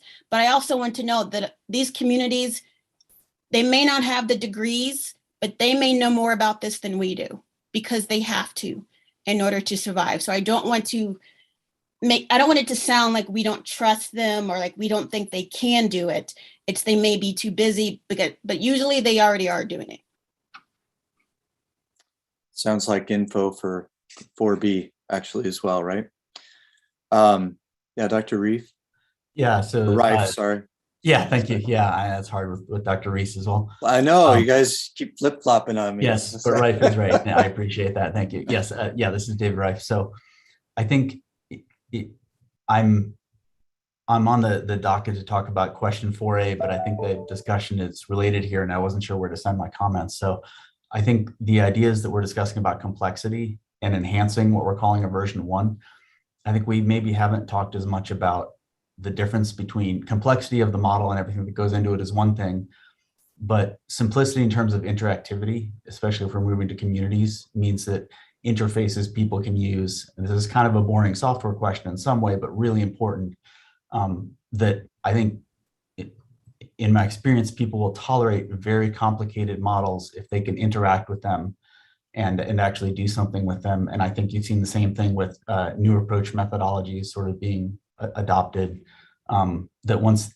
the chemistry dashboard that was brought up by, I believe, Dr. Ferry yesterday, once people had access to things and they could touch them, sort of new and more complex things that weren't as familiar become more acceptable. And I think for the community aspect of this, I think that's going to be really important going forward.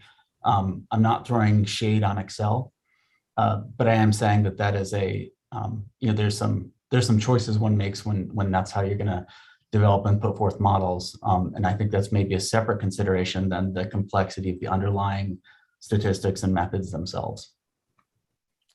Great, thanks for those comments. Yeah, I would also point out, I guess, if we're going to reduce complexity, it'd be very nice to document what those recommendations would be and how to simplify. It's easy to say we need to make it simple, we need to reduce complexity, but I think the agency would like very specific, concrete recommendations, sort of like what you mentioned, in terms of how that is possible, and what things are too complex and what things are,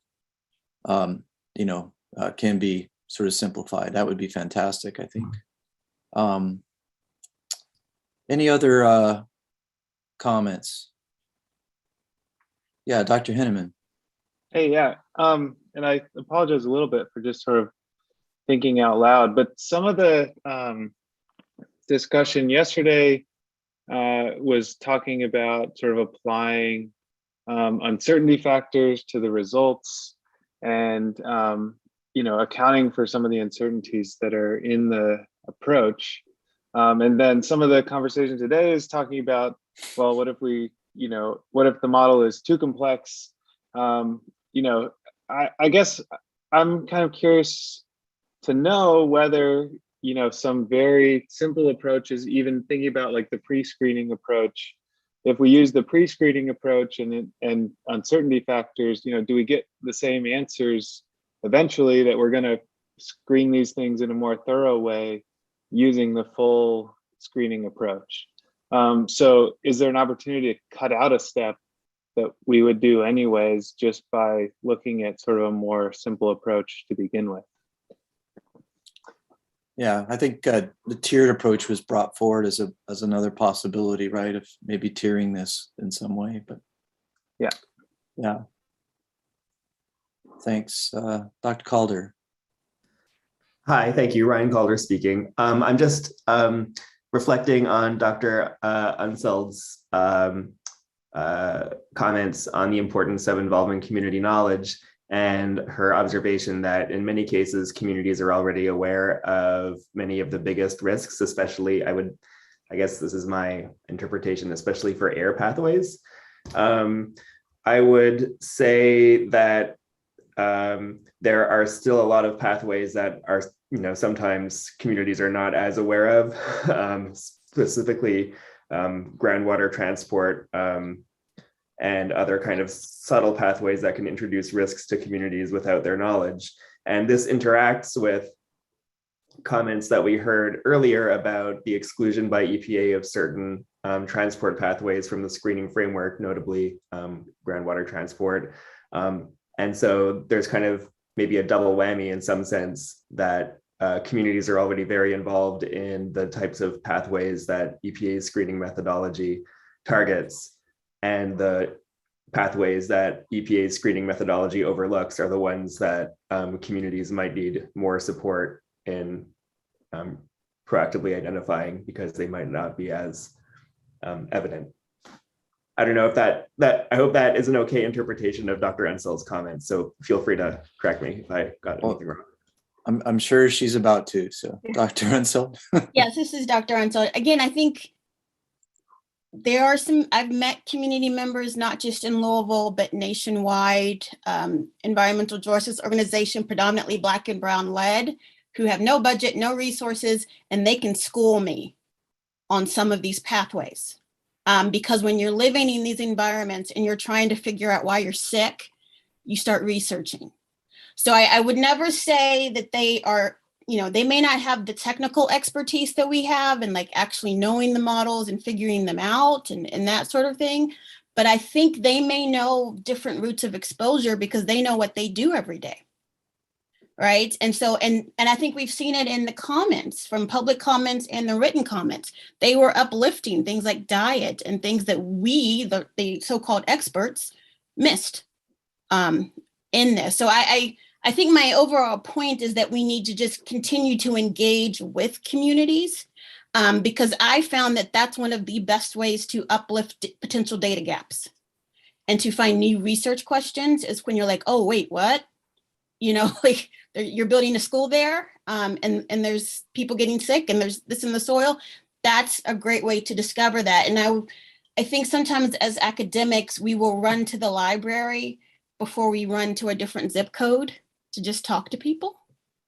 And maybe we need to just say, like, they're both valuable, is what I'm trying to say, that they are both extremely valuable. And before we make any regulatory decisions, we need to make sure all of the stakeholders are involved. Does that make sense? Yeah, I think some strengths and weaknesses, sort of a discussion on how to employ the fence line communities would be very useful, right? For sure. Just want to call attention. There's a couple of comments coming out to everybody on the chat box. Since this is the first time we've done Zoom, I'm not sure. I've been told that those will be on the docket, but I think it might be good just to have them orally presented as well. So Mark and Dr. Apte, if you can just get that in at some point, I think it'd be good. Otherwise, everyone can read it too. But Dr. Gribble?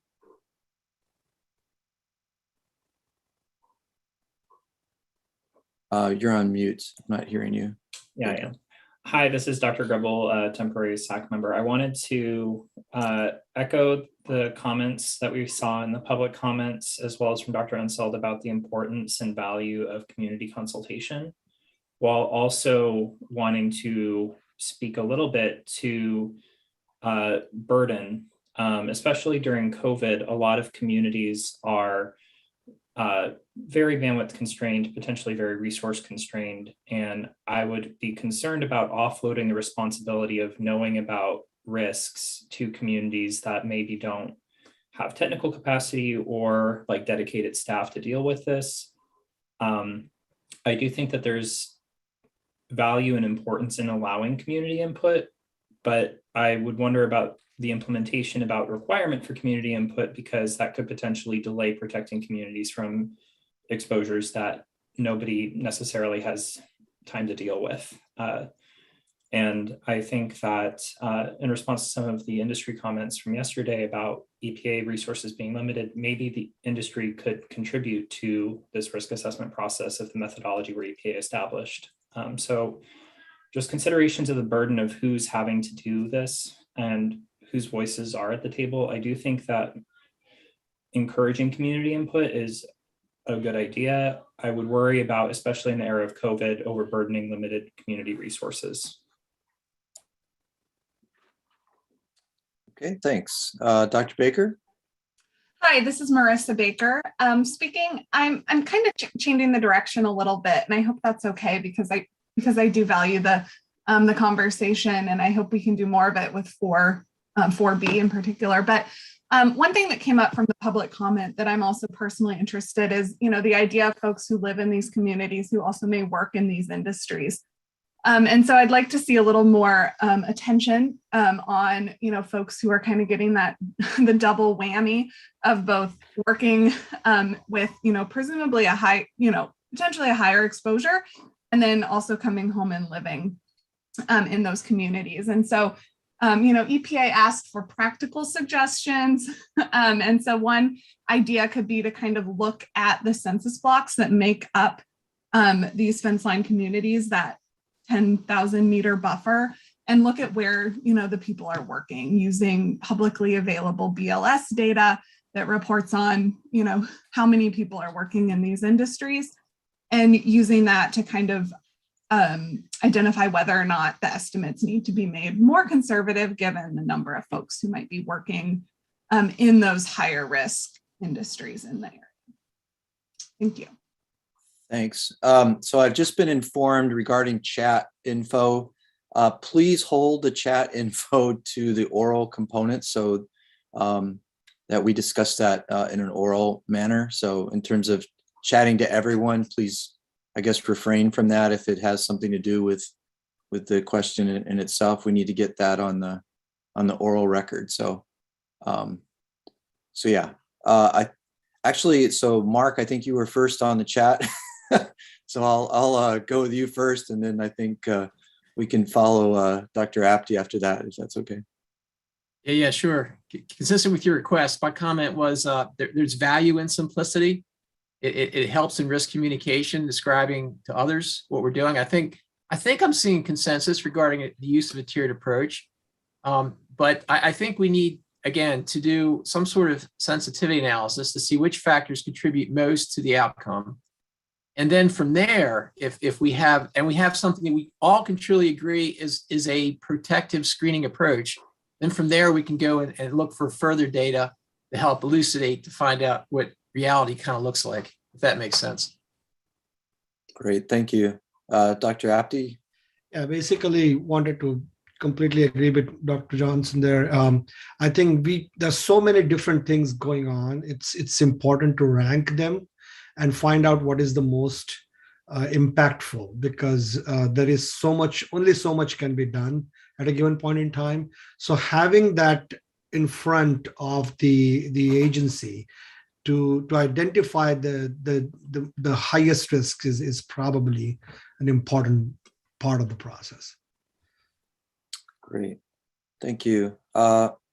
Holly, I had you down afterwards. Did you want to get your comment on the record? Yeah, I'll also, since I chimed in on Mark's comment in the chat, just going back to Dr. Lee's comprehensive and simple.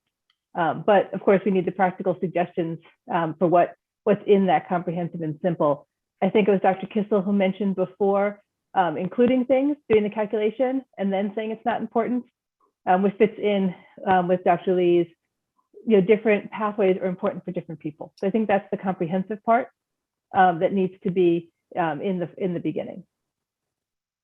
Great. And then Dr. Unseld, you're next yes, on the this is list. Monica Unseld again.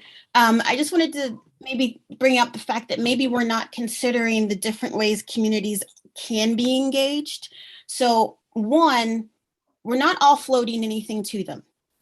Many times these communities already have this information. Two, many of them are asking to be involved, and it is not our place. And in fact, it may be a bit paternalistic for us to assume that with COVID that they cannot be involved, because even before COVID, they didn't have time to be involved. They had no money, they had no budget, no volunteers, no staff. They were just asking for help and figuring things out on their own. But there are plenty of options on how we can engage them. And some of that is just saying, hey, as a committee, we support local air monitoring. And that does not mean that the fence line community has to do it themselves. That means maybe at the state level or at the municipal level, they have to figure it out. So I think we may need to broaden our understanding of how we engage with these communities and the different options, like the Alaska Committee Action on Toxics. They've done their own research. The National Tribal Toxic Council, they submitted comments. So the work is there. So I don't want us, I think there's potential danger and a potential to continue to erode public trust, particularly between Black and Brown communities with government entities, if we go ahead and make the decision that they won't be able to do it. If they tell us they can't do it, that's one thing. But I don't feel that it's our place to say we can't do this, especially if they're asking. So what we should do is say, we need to figure out a strategy, an outreach strategy that does not burden them. But that again is going to require their input. And I'm telling you, there are plenty of people that have something to say. They don't have access to say it. So I think that should be the first step, is we ask them, what do they need from us? How can we, get you engaged into this process before we decide they won't be able to do it? Yeah. Again, I think these might be a little better for 4B when we get to those discussions a bit on how to involve communities in sort of the process when we get to that point. So, but thanks for the comments there. Dr. Heiger-Bernay, you were next on the chat list. So then I'll go to you, Dr. Lee, after that. Okay, thank you. I see I'm a little foggy here. It's because the You sun are. is at the top of my head. Maybe you can't see that. I can see. So yes, I agree with what others have said here, but I do think that this notion of a tiered approach is very powerful. But we're talking about a tiered approach. There can be tiers for different parts of the screening analysis, right? And so the one that I was addressing in the chat was really about having a tiered but flexible enough approach that encourages and incorporates community generated data. And I absolutely agree with Dr. Unsel, who notes that there are data that are out there. And in fact, some of those data come from other federally funded research programs and projects that would certainly be beneficial, not as a replacement for prioritizing pathways necessarily, but for providing those empirical data to justify or to move forward with a set of relevant pathways. Yeah, it's very nice. Again, just try to get your comments to Sherry. Hopefully, Sherry, you're taking some notes on this, but I know Ala is for sure. So, but please, yeah, just get your comments into to Sherry for this. Dr. Lee. Oh yeah, this is Lee speaking. So I just want to share more thoughts or be more specific to the definition or the thought of simple. So maybe, so in my mind, we have three things that need to be considered for simplicity. So the first thing is input parsimonious. That means we try to identify the most things matter to, for example, in terms of human exposure, in terms of the environment contamination. That means we require only those parameters really matter. So that means we need to do the sensitivity analysis or uncertainty analysis first and identify the most important parameters, important piece of information required by the model. And we try to require only this information in the simulation. So that's the first thing. The second thing is we try to make the approach or the model user-friendly. So I like the idea that we use the models coded in Excel, or maybe if you want us to code it in other language, we try to make some like user-friendly GUI. And so people can, so the local communities, the local frontline communities, local authorities, or the state level or municipal level can use it in a user-friendly way. So the third thing is maybe we can try to make the models more intuitive. So this has nothing to do with the complexity of the model algorithm. So of course we can incorporate a lot of advanced, more complicated, more sophisticated algorithm behind the model. but we try to make what people can see simpler so they can interact with the model. So they don't have to dig into very complicated, a black window, right? You have to code a lot of codes, a lot of letters, a lot of fractures, and you get some numbers are not intuitive to you. So maybe that's the three things we need to consider when we talk about simplicity. Yeah, please feel free to comment. Thanks, Dr. Lee. I think the more specifics we have, the better. Dr. Chason. I wanted just to elaborate on two good comments that I heard, and particularly on Mark's idea of doing sensitivity analysis. In dietary and even screening and sophisticated systems for doing dietary exposure assessments and risk assessments have been around for 3 or 4 decades now. And even from the beginning of those kind of modeling exercises, one of the things that was standard, it was an assessment of the contribution from any one food or groups of foods into the overall risk. Was considered as a percentage of the overall calculation of exposure or risk. So it was, if you will, a sensitivity analysis for every run. That kind of approach could be, I think, relatively easily put into a screening model like this. And it's really not a very complicated algorithm to do that. So you could see what percentage of the overall risk was being contributed by any of the components, if you will. The second, and that really guides a lot of issues ranging from where do you put money for additional research to putting some of this perspective. There's another very big component to this whole idea of sensitivity analysis, and that is not a mathematical consideration, it's a relevance consideration.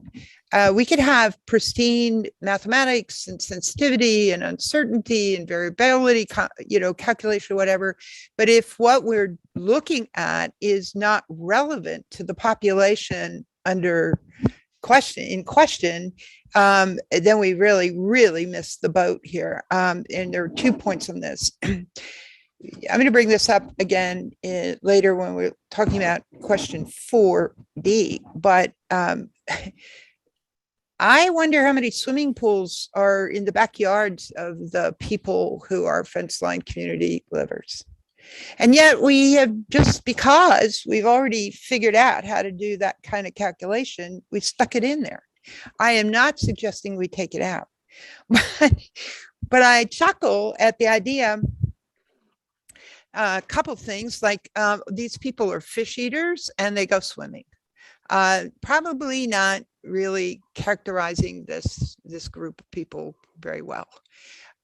So one of the things that I think is necessary is when, just like Dr. Unseld was talking about, the involvement of the community in terms of relevance, or are these assumptions we're making and that are sometimes hardwired into the assessment software that we traditionally use here? It doesn't make any sense to the populations we're dealing with. You don't have to be able to do the calculation in order to opine on whether or not how the calculation's done makes sense for that community. I've been part of several NIH research groups where communication, actually leadership by the community, was the philosophy behind those research grants. In other words, the science was serving the community, not imposing it upon the community. And every time we made an assumption, every time we made critical calculations, we had to reveal two things. Where did you get the data that you used for the calculation, and I'm talking about the specific values and the ranges of the distributions for any metric, and show that, just verbally show that to committees made up of the community. They made up the committees, and they could tell, and if they all started laughing, then we figured we might not have this right. Going in, opining on swimming pool exposures would probably generate a bit of a chuckle for some of these communities. On the other hand, the absence of some of these routes of exposure will, I believe, far outweigh the statistical precision of the calculations that we are doing. And we'll get to that later on. But I do think that if we are much, much more transparent, and I know it's a pain in the patouche, I've developed software, and sitting down and writing out the characteristics of the values that are used for any of these metrics is painful. But I think it's the way that you make communities understand whether or not the calculations reflect their real life situation. It's a simple way. It's in some ways it allows you to validate, if you will, some of these data, both in terms of whether you need more resources or whether or not you just need a new look at the way you applied them. So I do believe there are some really good ways for complicated science to be presented as a task in the confirmation toward using the answers that are calculated. Great. Again, I think this would be great information for 4B when we get to 4B for sure. Sherry?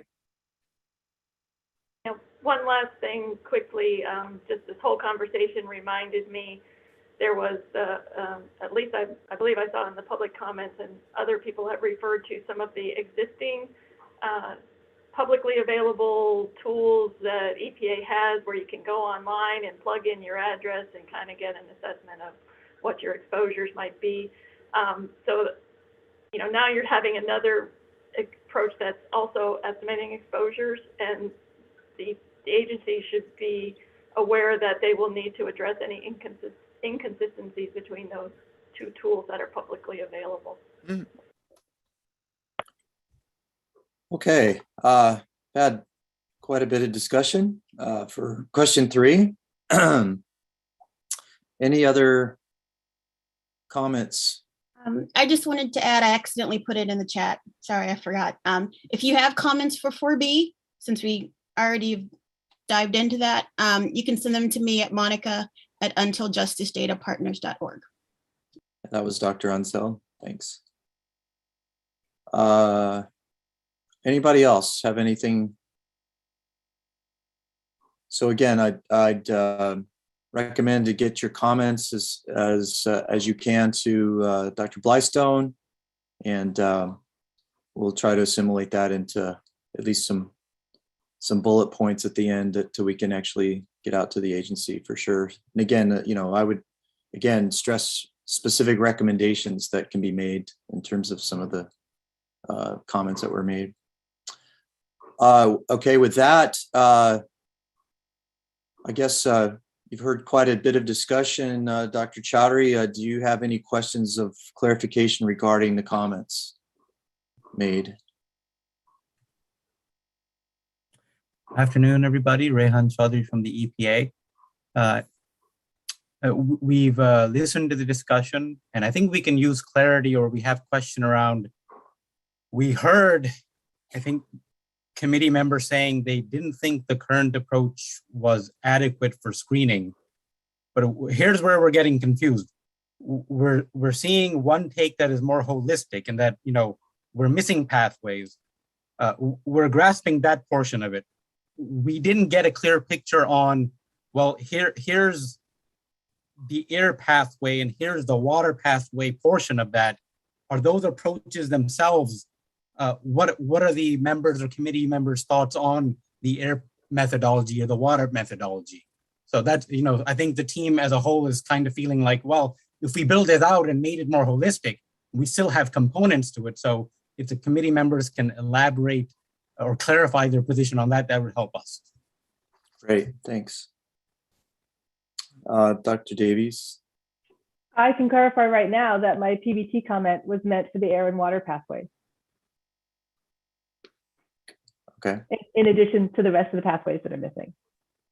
Sure. I think we'll get to that at 4C actually for some of those other, at least for groundwater anyway. But and as Bill mentioned, there will be a component where we can actually throw in recommendations that are not listed as questions as well at the conclusion. Okay, with that, let's go ahead and take our break, our East Coast lunch break. So let's try to reconvene at 12:20. Monica, I'm going to send you a direct message to see if you're available for 4B this afternoon, if we can get that in. Is that possible? You're unless on mute. unless anyone thinks that they would like to send me something, I have the comments that I have already. But if someone wants to send me something, if you could send it as soon as possible. Okay. Well, we might. Let's see what happens with 4A, but we'll try see if we can sneak in 4B. Dr. Chason? The conversation on 4B, I think, is really important, and I have a feeling there are going to be a lot of comments on it. Personally, I'd like to see if Dr. Unsold wouldn't be able to harvest the existing thoughts from the full panel before summarizing that, and maybe we could begin the day tomorrow and devote. I think a lot of the conversations from 4B and 4D will be very similar, and hopefully there will be perspectives, hopefully from everybody here. Okay, well, we'll see what the timing works like that. So I get your request. Dr. Apte, you have another comment? So we are starting with 4A after this? Yes. After the lunch break? Yes, after lunch break, we will be doing 4A and see how long that goes. If that goes quickly, then we can start 4B, maybe not conclude 4B, but at least we can start since it's already kind of been started already. And then we can, we don't necessarily have to conclude 4B today. We can actually continue that tomorrow morning once we get that. So, okay, with that, yeah. So we've gained another 3 minutes. So let's reconvene at 25 past the hour for our afternoon session. So 1:25 Eastern time. Eastern time, yeah, 25 right. Past the hour, exactly. All right, thanks. Okay.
Okay, welcome back, everyone.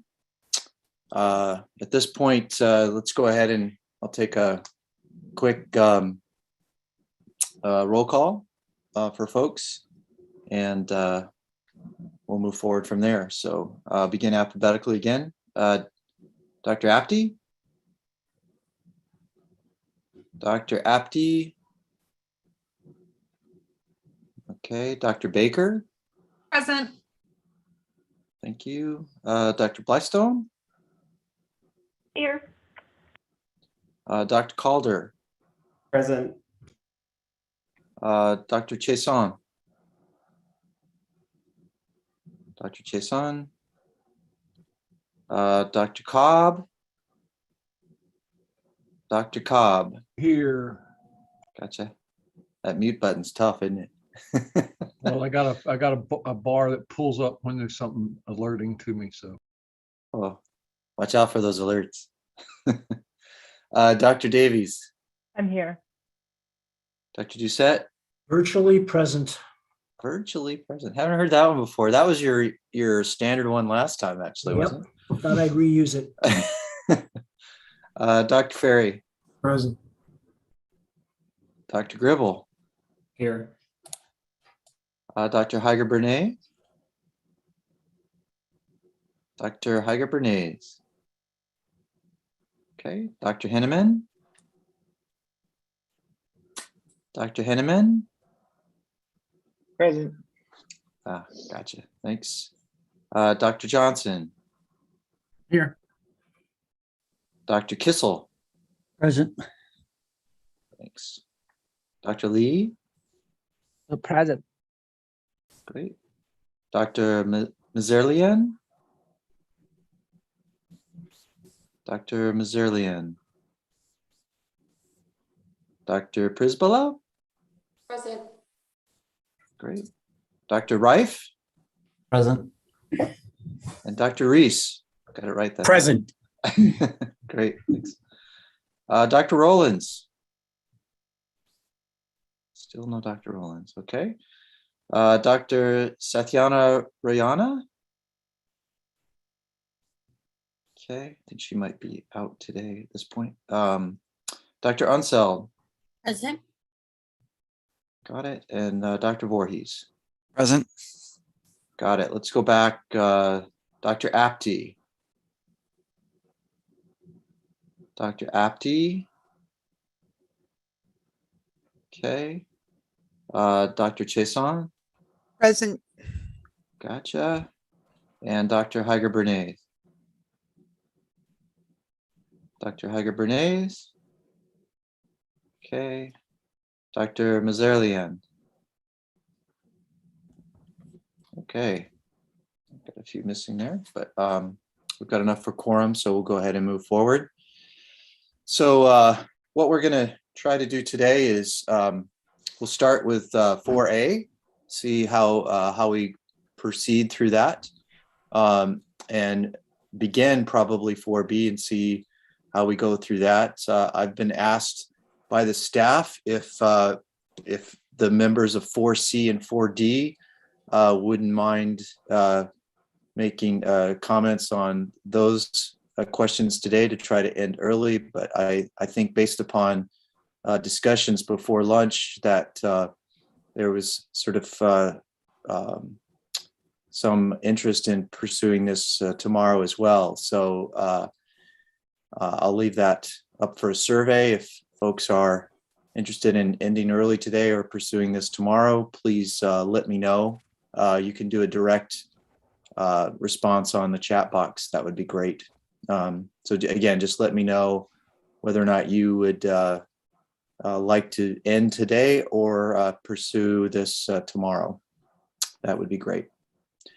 Okay, so let's go ahead and put question 4A on the, and yeah, I guess, Mr. King, I guess if, because these are subparts of the question, would it be possible, let's go ahead and read all parts in together, and then we'll just address the subparts as we go, rather than having to read the first part, because I don't know if you have a slide that first part in every subpart of the slide. If you do, then we'll just read this first one. If you don't, then we'll just go ahead and let's go ahead and do A, B, C, and D all together. Just A, B, C, and D are set up exactly like this one. Oh, perfect. Okay, so let's just read them separately then. Okay. Great. Dr. Chaudhary, do you want to read that into the record? All right, good afternoon, everybody. Rehan Chaudhary from the EPA. Charge question 4 to the SAC committee. Please propose and describe approaches that EPA can take into consideration for the purposes of expanding the capacity of the proposed screening methodology, version 1.0, presented in this work. Some possible examples may include, but are not limited to, subpart A, how the proposed screening level approach may be expanded to evaluate aggregate cumulative exposures and whether additional sources of environmental release information beyond the Toxics Release Inventory, or TRI, should be considered for such enhancements, such as the National Emissions Inventory, or NEI. Great. Our lead discussant is Dr. Johnson. Okay. I haven't had much opportunity to put these comments in order, but I will provide them as they're presenting. As we interpret this question 4A is really asking about subsequent tiers, what they would look like, and any additional sources of data beyond the TRI. And so the issue of cumulative impacts is very important for fence line communities. Many fence line communities members of the committee also work at polluting facilities and may also have occupational exposures as well. It may also contribute to cumulative body burdens of contaminants and thereby additional potential risks.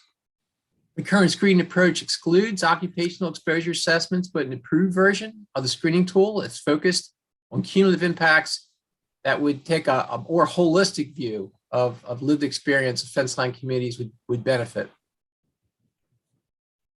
Dr. Nikki Sheets established a pathway to provide cumulative impact approach. The state of New Jersey passed an environmental justice policy, NJS 232, that's 20R, that includes cumulative impacts and establishes a potential protocol for working with impacted communities on policy, promoting the use of apps like Smell My City and other encouraging local air monitoring will highlight potential gaps in the TRI data. The EPA should also analyze more than 1 year of TRI data. Analysis of 5 years of TRI data would provide greater clarity than 1 year used in version 1.0. Dr. Unsolve goes further to mention that as a resident of Louisville, Kentucky, she's very familiar with Rubbertown area of multiple chemical facilities. Homes may be a chain link fence away from facility property, less than 100 meters. I've personally noticed changes in odor reports, even on holidays such as Christmas. I was in one of the neighborhoods surrounding Rubbertown on Christmas Day, could smell the odors from Rubbertown facilities. Residents of Louisville can report odors via Smell My City app. Local data like this can enhance EPA's estimation of exposure and may highlight releases not found in 1 year of TRI data averages. Another commenter notes that there are examples of compounds from which a given year's TRI or other inventory may not be sufficient to evaluate aggregate or cumulative exposure. These include some of the so-called emerging contaminants that have strong historical exposure component, such as the case with PFAS. For some compounds like this, the agency should consider additional sources of information, such as dose reconstruction from new water or EPI sampling data. To address aggregate cumulative hazard aspects, new approach methods could be considered to fill in tracks of missing data for compounds in a given aggregate exposure set. These methods may be especially appropriate for use at screening levels. I think that we also need to be explicit with discussions of the simplicity to complexity spectrum to specify whether it's data or methods or software or communication. Complexity underlying methods may be tolerated if interfaces for interacting with data are useful. Examples include the EPA Chemistry Dashboard, Cal Info Screen, the interfaces for specific models developed as spin-off applications. The interactivity may be key to communication of the screening level approach to fence line community. And on a practical level, public data can be scraped in a more automated fashion than a multi-step hand curation procedure that introduces the opportunity for errors. For the current version 1, the hand curation is appropriate for development. As the approach expands, it will be important to automate the collection and enforcement of data in well-documented open source code. This will also serve to aid model evaluation and revision over time, including any sensitivity analyses. For aggregate and cumulative exposure assessment, majority of the fence line communities will be exposed to several different chemicals at the same time. Many of these chemicals may have different or the same target tissues where they induce adverse effects. Many of these chemicals will affect receptors using multiple pathways, air, water, and dermal. Thus, going forward, developing a framework for cumulative exposure assessment is highly recommended. The cumulative exposure assessment will be able to determine the total exposure of the fence line communities to multiple chemicals via multiple routes of exposure. These exposure assessments will be able to determine the total liposome of the fence line communities, which is very critical in getting better comprehensive risk assessment. Cumulative exposure is likely to reveal new chemicals that were not included in the current screening approach, may not be part of the TRI or NEI. So this is likely to complicate the risk assessment process, but a necessary step. In this individual's opinion, it's more that aggregate exposure assessment, cumulative exposure assessment would be more relevant and informative for risk assessment for fence line communities. And for non-chemical stressors, fence line communities generally have disproportionate burden of non-chemical stressors such as lack of health care, pre-existing untreated disease such as obesity and diabetes. It is critical to include these in the modeling going forward. This is similar to including potentially exposed or susceptible subpopulations in the risk assessment process. Using additional sources beyond the TRA, this commenter notices that there are other sources to include self-reporting and self-monitoring by fence line communities at municipal city level. Academic centers that work with fence line communities and tribal councils may also have data or information, and this could be integrated.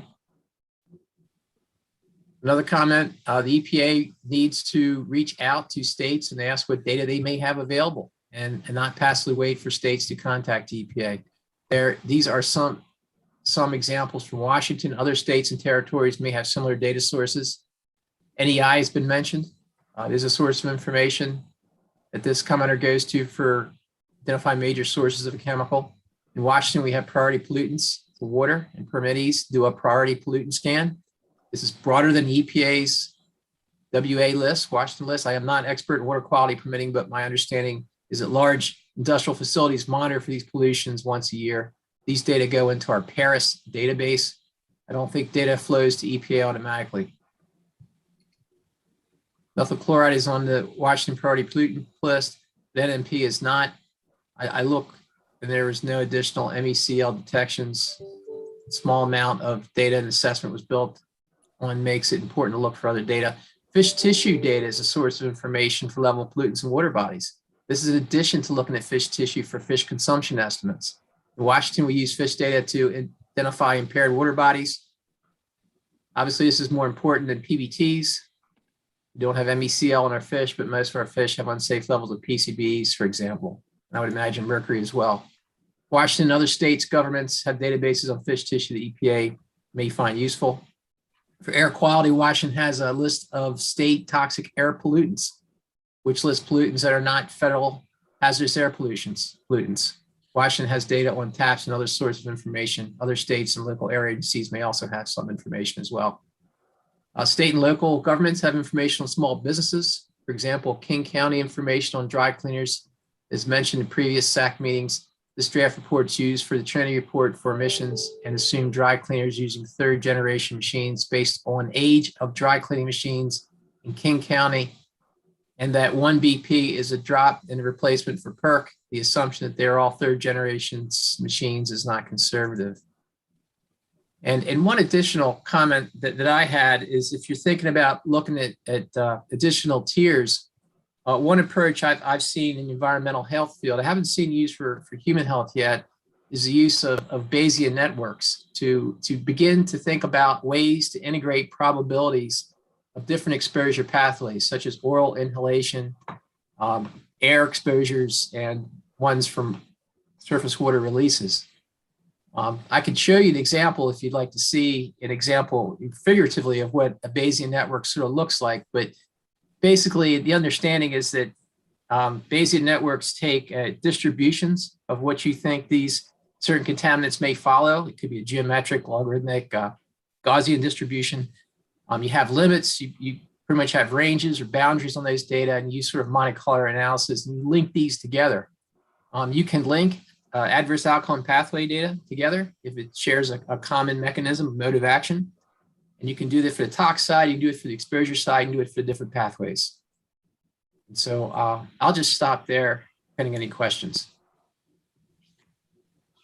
Okay, thanks, Mark. Our next discussion is Dr. Apte.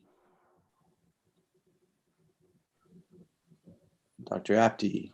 Yep. Can you hear me? Yeah. Well, I think Dr. Johnson covered most of my comments, and I'm going to wait and see what others have to say. Okay. Dr. Reif, you're next. Yes, same. Yeah, my comments were covered by Dr. Johnson as well. Great. And Dr. Ansel. I have nothing to add.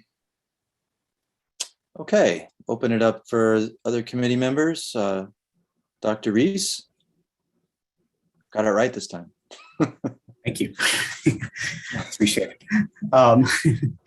So it's maybe a little bit tangential to this, but I take EPA's comment about helpful suggestions on, how to maybe streamline this or provide a better screening approach. The question mentions the NEI, the National Emission Inventory, which, unlike the TRI, has stack data, information about stack heights and exit velocities and diameters, which are very useful for modeling. In lieu of that, not being in the TRI, as you know, the EPA used some conservative assumptions for those. And those can make very dramatic differences, particularly I think with large facilities and big emitters, which may have stacks, to mitigate downwind pollution. So I just wonder whether you could use the NEI combined with the screening level approach. So you have that screening level approach, which is much simpler to implement and has a conservative aspect to it in terms of using worst case meteorological conditions, uses a worst case site. But then add the realism of NEI. Maybe it doesn't make a difference with these chemicals when you start to go down to maybe less toxic chemicals, through these full lists. It'd be nice to have a screening methodology that actually screens some stuff. And I think, combining the NEI with the pre-screening approach might be one way to do that. Okay, thank you, Dr. Reese. Dr. Chason. Thank you. I was wondering if it's possible as part of the screening process to have a very formalized problem formulation step at the very beginning before any calculations are run of any kind, which establishes that the agency is going to run a screen on a given chemical for fence line communities, and laying out any other details on the intended analysis, and at that stage making it public and soliciting from the fence line communities or industry or anybody, the states, the local groups and whatever, information about other sources that are important to those places, or other data sets that people already have that would make it available also to researchers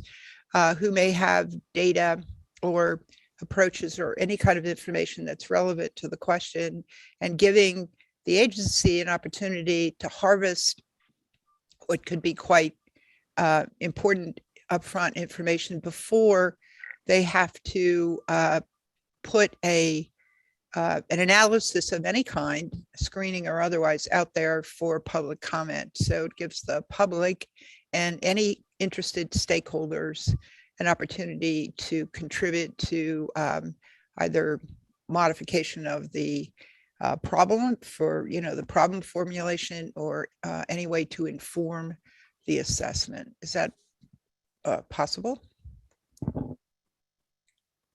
Is that a question for? Well, no, I meant, is that, I mean, rhetorically, okay. I think that was not a specific answer to what the sources of information should be. But I think that one of our problems is we don't necessarily know, I mean, where all the information could be for any given chemical, or what, maybe very prescient information or data are being generated. And so that also brings the opportunity to the fence line communities for their participation, not after everything is said and done, but at the very beginning of the problem, of the process. Okay. Any other comments? Dr. Sathyana Rihanna? Hi, thanks. So I think there are two parts to this question. One was how could you look for other sources of information and data? But then the other part was, how do you aggregate that data and consider cumulative exposures? And Dr. Johnson mentioned Bayesian networks, but there's a whole field of science devoted to aggregate and cumulative exposure. And NIEHS has had multiple workshops on this. There's a number of methods like weighted quantile regression. There's the Bayesian method. There's G-quantile computation. There's just a number of others. And Mark, I'm happy to send you some references to those so that it can be incorporated. Great, thanks. Yeah, after we get the comments, he actually has a slide apparently that he can talk about some of the Bayesian stuff. So, Dr. Hager-Bernays. Yes, thank you. I was actually going to say what Sheila had mentioned, but the other point that I have actually is with regard to the upfront statement of the problem formulation. So not to take away from what we've actually been asked to evaluate, but around clarity of what that assessment or this model, the screening model, will actually be able to do. I do think it is important to understand, as EPA has asked, what are additional sources of data and information that can be useful to this effort. And I think that there are other data sources that exist. Certainly all the data around hazardous waste sites that EPA has in its possession. So sort of from that line of thinking, which is ATSDR has those documented where they have done their assessments. I think there are ways to construct the screening analysis so that for those chemicals for which there are a lot of data, you're going to have this, what we're hopefully going to get to is a tiered approach, but it's almost weight of evidence. Like there is a lot of this stuff out there. And for these things, here is a way we can proceed, but we don't want to miss the big, I'll call them data sources that are already at EPA and ATSDR, right? So we should be able to use those, pull those in, and almost provide some sort of weight of, I'll call it weight of evidence that, for these chemicals, certainly for the first 20 chemicals, there are some good environmental data that are out there. And then the second is, how to access and gain the data from the fence line through, well, both the environmental data and also the data on behaviors and human characteristics of people living around these locations. And I think that these are, they're sort of two different buckets, and they're going to inform each other. So what I worry about is for the data that may be coming from communities, and I'm talking environmental data now, I would like not to see that there is almost we can't look at those data because they're not validated. We can't look at those data because they don't go through the same level of QA, QC that contracted data go through, right? And so I think we have to, I think it's useful to recognize that this might be an issue. It's not an issue to prevent using those data. It's an issue to prevent at some point somebody somewhere saying can't use those data. So it's almost, what are the questions that EPA could ask or the steps that they could take to be able to use those data? And that's all I have. Thank you. Great, thank you. Bill, I guess you're put your hand down. So, oh, you're back up again. Okay. Actually, the data quality aspect is really interesting, and what data would EPA be allowed to use at a screening level? And I think that's very important. And I kind of stole my topic. That's why I lowered my hand. But I got involved in several projects, field projects that lasted, both of them lasted about 5 years. And we collected, hundreds of samples and data. I had the opportunity, or I had the ability because of my lab, to not only collect the samples, but actually analyze them. And in some cases, this one in particular was for the Air Force. They had a contractor do the QA QC for my data. In other words, an independent review.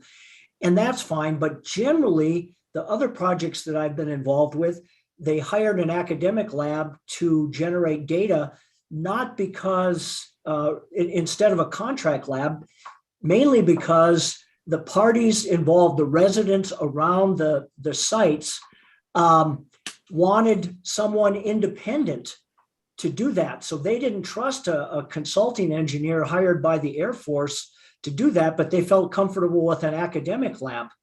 And the problem is with many academic labs, mine included, we didn't always, I think the quality of the data was great, but didn't necessarily check all the or dot all the I's and cross the T's, and sometimes what outside reviewers would consider appropriate quality assurance. So I totally agree that there are lots of data out there. I'm not sure what EPA would consider using given their quality control requirements. And that's a question and a comment. Okay, thanks. Dr. Apte? Yeah, so about the data usage, I mean, of course, there are other sources of data out there that could be used, and there is this question about vetting them. And I was going back to a couple or three of the individual chemical risk, the draft assessments that SSCC has done in the past, where I served as an ad hoc. And I remember there was this process set up upfront by EPA to select which data they will use for that particular chemical risk assessment, right? So there's a framework design, and there's a lot of discussion about that framework, I remember. And so that something similar can be possibly put in here to use data that are not in TRI or in NEI. A framework that can be considered by EPA, okay, are these data good for our assessment or not? And they need to clearly define why they are or why they are not. And if that can be put in, then this question about whether they can be used or not can be easily answered. Okay, thanks. Dr. Chesan? I think we have an opportunity here to influence the thinking on the adequacy of information that's going to be used in a screen. I'm not sure if this has been done in a regulatory framework before. I can't think of anything right off the top of my head, but while I think it's really important to have or to pay homage, if you will, to the efforts EPA has made in establishing the pedigree of data that's going to be used in a definitive risk assessment that's going to proceed to a regulatory statement and consequences. A screen is a little bit different. I'm not saying that you put junk into it. I'm not advocating for just tossing anything in there, but sometimes, you know, the canary dies in the coal mine. That's not a very good analytical precision, but it's a clue. And so in some of the kinds of information that you can glean during a problem setting phase is going to have that kind of quality assurance. Perhaps we could suggest some relaxation, if you will, to the pedigree, but it's also going to include, I think, a much broader sort of education of the agency as to what the communities or the state or regional area authorities, scientists, researchers, whatever, see as contributing causes, significant issues that might be missed by the agency because, as somebody else said, they can't know all things. And that kind of information, or even the application of certain kinds of health effects information, whatever, these are all good science clues. And I think we have an opportunity here to embrace all of that kind of science clues as part of a screen with an acknowledgement that when proceeding to a formal regulatory consequence decision, doesn't necessarily adopt the same levels of inclusion and information as it could as you set up a preliminary screening event. Okay, thank you. Dr. Cobb? Yeah, I just quickly point out that on this data quality issue, we had these discussions a year or so ago about some of the data inputs and the relative quality of various types of data and quality controls. And there are approaches out there for weighting different studies based on those data quality criteria. And I was just trying to dig one or two of those references out to make sure that they're included, and I will share that with the lead discussant for this topic. Okay, great. Thanks. Dr. Reif? Yep. So I want to say I'm glad that the data source thing is being discussed. I wasn't sure where in question 4 it was going to show up, but I'm glad it's here because I think as this charge question seems quite forward-looking, there's a lot of movement from the very high levels of the agency about data sources and things like use of animals going forward. And I think it's certainly a time to start pivoting toward those. The draft report of the version 1 report cites a lot of NTP studies and guideline studies and those kinds of data. And I think if we're talking about how to expand this proposed approach, now's the time to start thinking about those methods. And I'll offer for all the weight of evidence and things like that approaches, I think some of the Bayesian methods that a couple of the commenters have already brought up and are going to discuss more are good approaches to build those kinds of things in, because one can build both preferences of data quality, but also preferences of preferred or priority data sources, right? So either sort of method is available with that. And so I'm glad we're having this discussion, and I'll try to contribute some specific sources of both data sources and perhaps methods when I see the other comments, so we can have some specific guidance for EPA. Great. Good segue into Mark's slide. Mr. King, can you make Dr. Johnson available for a slide to share his screen? Or is he already available to do that? He's all set. Okay, thanks. Go ahead, Mark. George, do you have another question? I see your hand still up. Is that?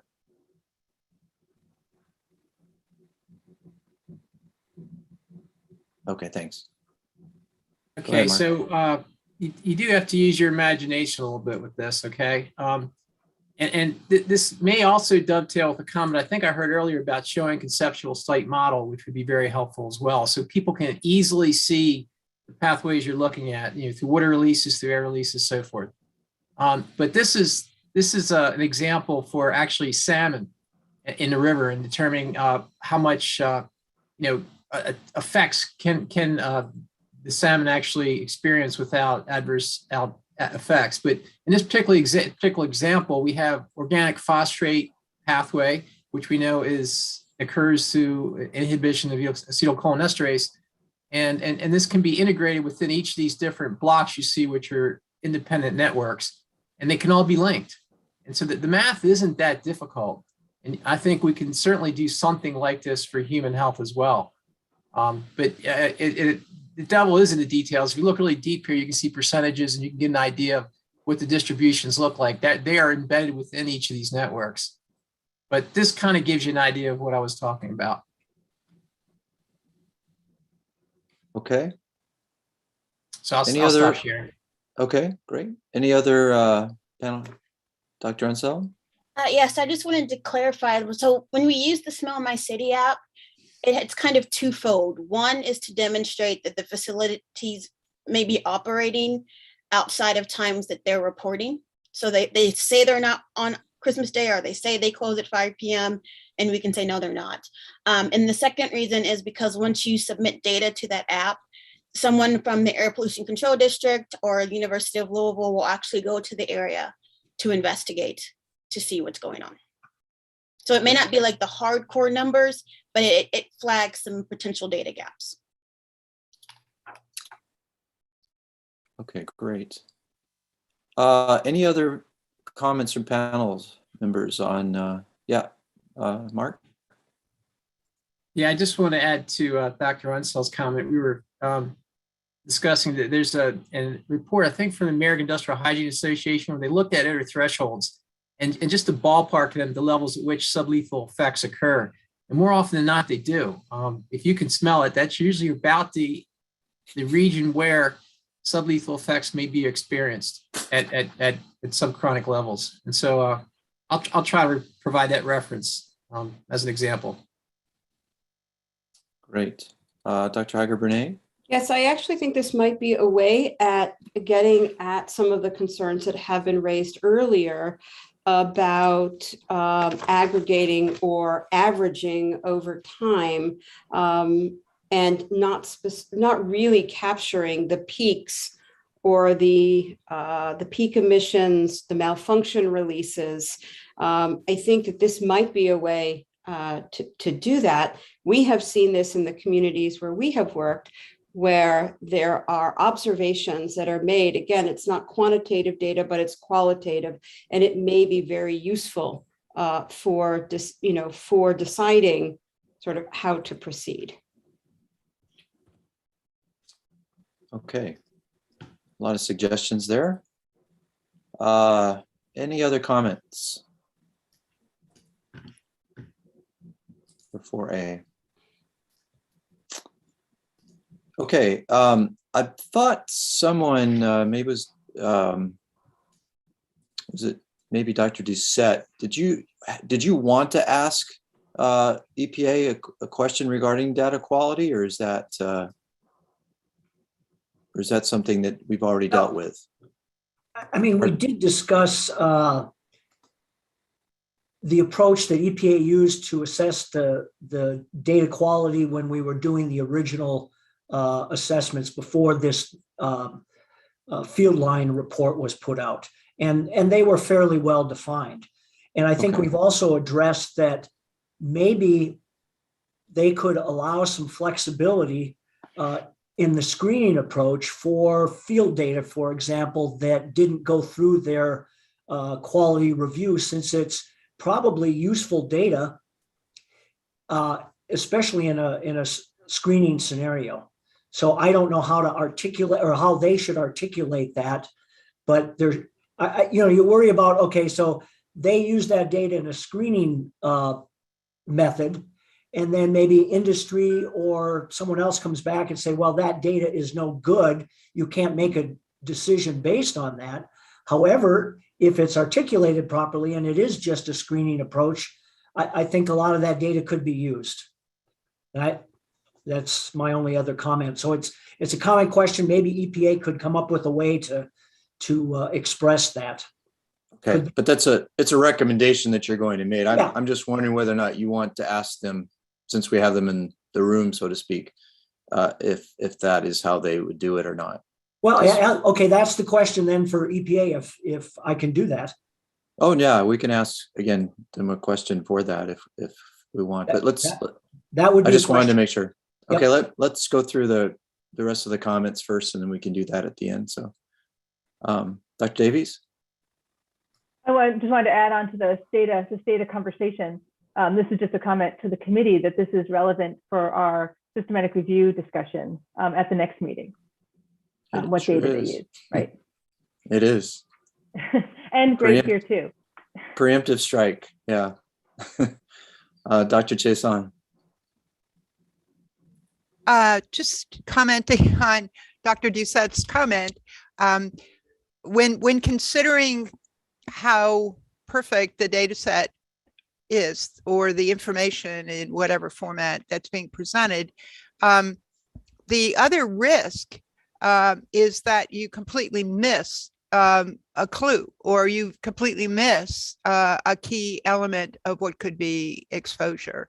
So there is a certain risk, if you will, in terms of a bad assessment in throwing away information if its pedigree is not deemed to be sufficient.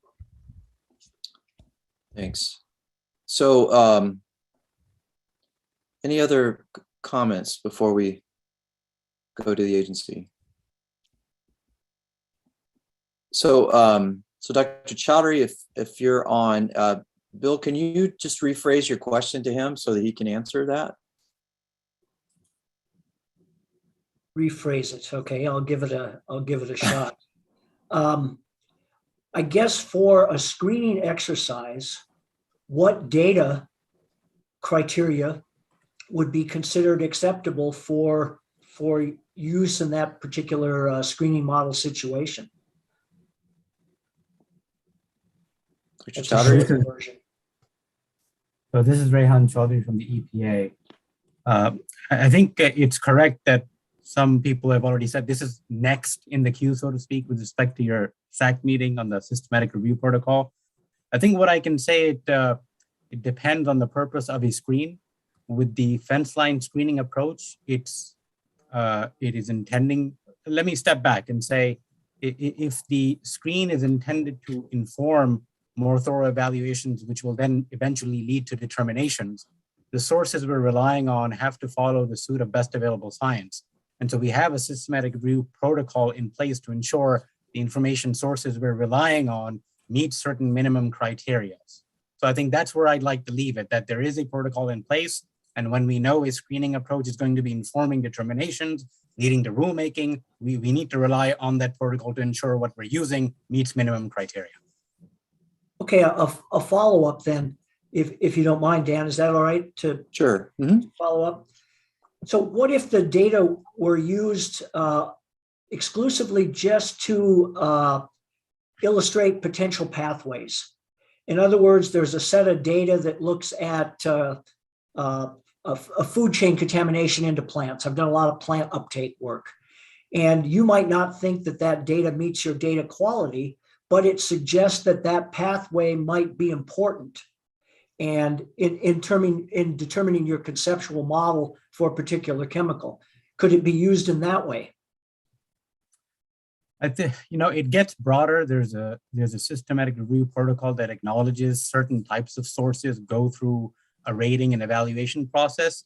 Then there are sources that don't go through that kind of rating and evaluation process, but they're incorporated into a broader weight of the scientific evidence. So that flexibility, I believe, is there so that if you have some other sources that don't fit nicely into going through that systematic review protocol, they can be combined together to come up with an overall weight of scientific evidence, which would then be informing approaches and methods or direction that the agency takes.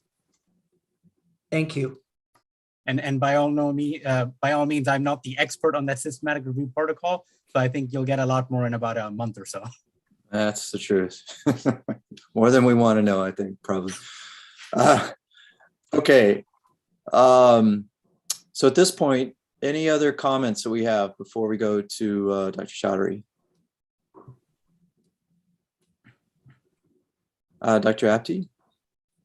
Yeah, I just wanted to bring up the non-chemical stressors for a minute here in terms of their effect on fenceline communities. And I think what I got from EPA before and discussion that has not been included in this particular version, but I strongly suggest that those interactions should be included going forward, maybe in version 2.0, because as more and more research is showing that these stressors, their combination effect is a lot more important than just individual chemical exposures at this point. So I just want to put that on the record here. Yeah, that was just brought up at the SAB meeting a couple of weeks ago, actually, combined stressor impacts. So I'm sure that's being circulated at this point, but thank you for that comment. Any other comments? Okay, so let's go to Dr. Chaudhary. Any questions that you have regarding the comments that were made for 4A? I don't see any particular questions that the group wants to elevate to the SAC committee members. Based on the discussion we were hearing, we simply wanted to clarify that the dockets for the next 20 or so chemical risk evaluations are still open. So the discussion centered around, if people have data, can they submit it to us? They certainly can. Great. Dr. I can never get your name. Zoom cuts off your name, Kevin. So I can't get the full. That's okay. You don't want to say it anyway. Just one small clarification I wanted to ask. Early in this question, they mentioned rather than using 1 year of data to use 5 years of data for TRI data. I just like a little clarification on how they view using those 5 years of data. Is it modeling individual years across 5 years and then averaging those results, which gets kind of to Dr. Chaison's comments about where the data comes from, is it averages and so on? Or are we talking about taking 5 years of data, averaging it together and then modeling it and then taking averages? So if we can get clarification on what your thoughts are in that line of that train of thought, that could be beneficial. Okay. I don't recall who actually made that particular comment. Do you, Dr. Johnson? No, I don't think it was me, sir. Okay. It was me, Monica. Oh, okay. Okay. So my thinking was, 1 year of average, as it's been stated before, is not going to tell you peak releases as much. But if we see 5 years, maybe we can at least get some shifting, maybe we could catch some trends of what's happening.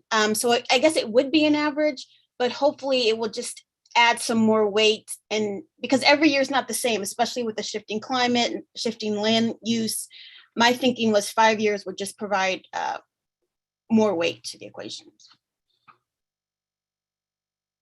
Does that answer your question, Kevin? Yeah, and I see Dr. Chaison's hands up too. She might have more to add. So yeah, thank you. Okay. I really, Dr. Chaison? Yeah, thank you. I think that the issue Dr. Ansel was talking about is very, very important, because if you can only see amortized data, you don't know what the contribution of the changes are, Monica. In other words, it could have been fewer releases with greater spikes, or it could be a whole lot of smaller releases, which themselves could be consequential depending upon the exposure opportunity that precedes the adverse health effect. So this really goes hand in hand, and back to the point, you might have average data from multiple sources that's then modeled, and you take the 50th percentile. That's an extremely different kind of data set from that to be used. However, once again, we're in the weeds of the data utility and the statistics. And I want to refocus this back to the relevance question so that this upfront process, which we're going to get to talk about much more in a month or so, but I think it's very, very important for this particular question that I think it would, that the screening method would be greatly enhanced if there was a formal process ahead of time in the problem construction, not just EPA making an announcement saying, send me your data. That is wholly insufficient, completely insufficient for setting up the problem to be addressed. I think the communities need to have a much broader input, and researchers or community members, states, counties, whomever, to look at the problem formulation in its entirety, not just have EPA determine they're going to use this tool, we're going to have this chemical looked at, send me your data. So I want to I'm obviously emphasizing that problem formulation is not just dumping data into the agency. Okay, thank you. Dr. Iger-Benet? Yes, I do concur with Dr. Chasen. I think we've heard there's two things I want to say. One is we've heard about problem formulation, which is really important in setting this up. And the other is site conceptual model, right? These are two terms that risk assessors use. But I think it's those are two very important, I'll call them formatting, really explanations, and that will be very useful in providing that kind of framework for fence line communities, so that when there are decisions made about what kind of data, whose data, right, there is a place where those go. The other thing is, I do want to refocus us. This is screening. It's a screening level assessment, right? So, we are looking not for the lower percentile in the hazard concentrations, right? We're asking, are there data that support, these concentrations that are being emitted that are problematic, right? So I guess I am less concerned about, have we gotten, the right 5-10 years. I think the question is there evidence that there are these higher concentrations that are out there that have been documented, and we need to capture those? Okay, Dr. Blystone?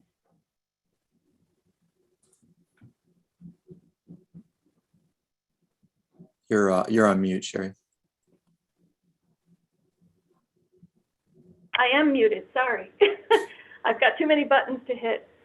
This is an aside, just a comment in general, because talking about product formula or formulation, problem formulations.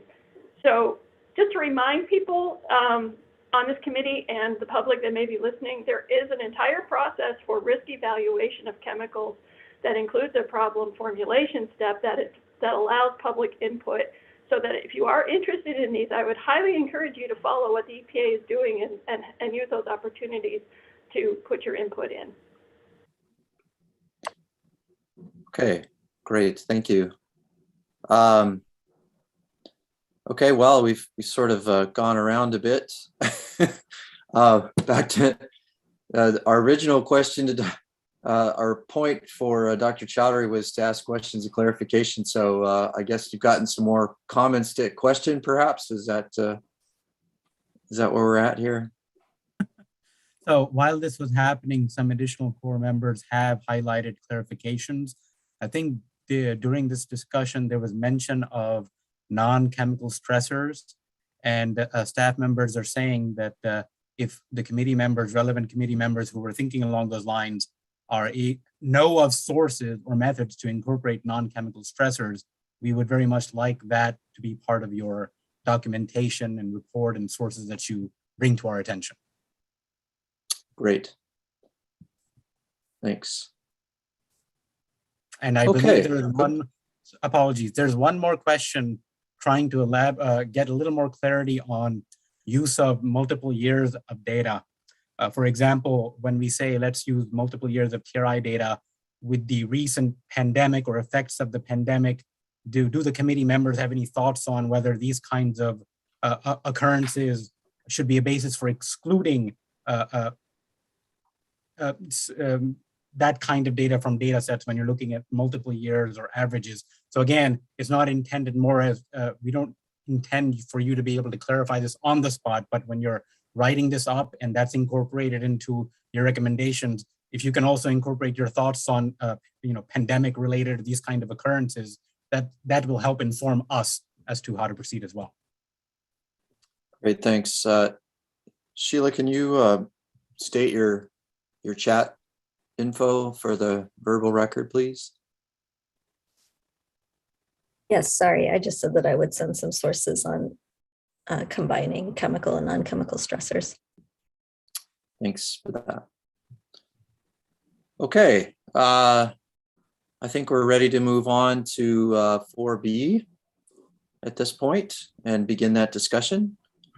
So Dr. Chowdhury, can you read that into the record, please?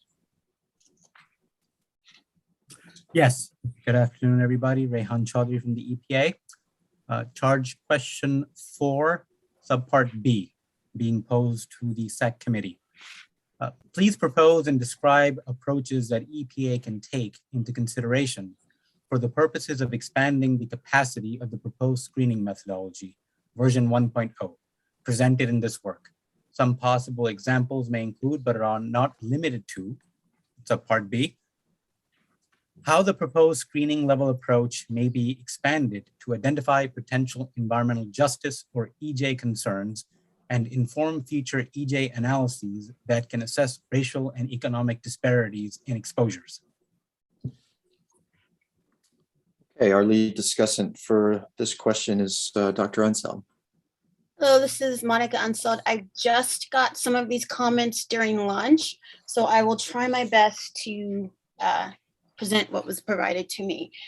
If there was consensus in the comments, it was what we've been hearing all of this time, that we would like the agency to take more information into consideration for the revision of version 1.0. We also that was a consensus statement if we have one, and the next will be individual discussant comments. So the agency should not delay using available data and methodology to protect the public, particularly for disproportionately impacted communities. And yesterday we heard in the public comments about the health protective default adjustment factors. So we would like, once that's submitted, we would like that to also be used by the agency for reference. We would like to uplift, I should stop saying we, include relevant health data that was mentioned earlier today, I believe, especially in terms of earlier SACC recommendations. In terms of the best possible science, it may be nice for the EPA to define that, especially since science can kind of be a moving target as we get better tools and better ways to analyze things. That can maybe help set expectations, not only for the SACC committee, but for the public and all stakeholders. We've talked about non-chemical stressors, cumulative impacts. I have provided 7 linked resources on how to potentially incorporate lived experience data. So they're linked in my notes. So these are resources, these are examples, these are also discussions of the pros and cons of trying to incorporate lived experience data. So hopefully the agency will be able to overlook this information and decide how it might be adapted to improve the methodology, especially before we get to risk evaluation. Note that there is a delay in publication. So while we do rely on public peer-reviewed research, we still need to keep that open channel of communication open with communities and with stakeholders. And right now, the EPA's outreach method is lacking, both for stakeholders and the community. As we saw in the comments, it was stated that people felt like they didn't have enough time to comment. And again, the input should really be sought at the beginning of the process and not in terms of just providing revisions. This could help root the models and the estimate into reality and could help us not rely on estimates and assumptions that may no longer be real for what's happening in our society.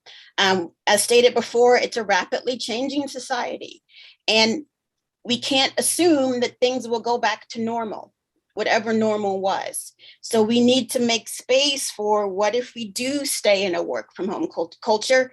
Climate change doesn't seem to be going away.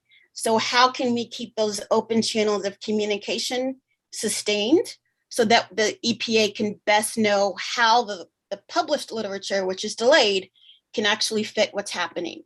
So this is mapping, routes of exposure, conditions of use. It may be helpful for the EPA to provide the community and stakeholders just with an agency map. So let's say if you call the regional office, what happens then? How does it move through the EPA?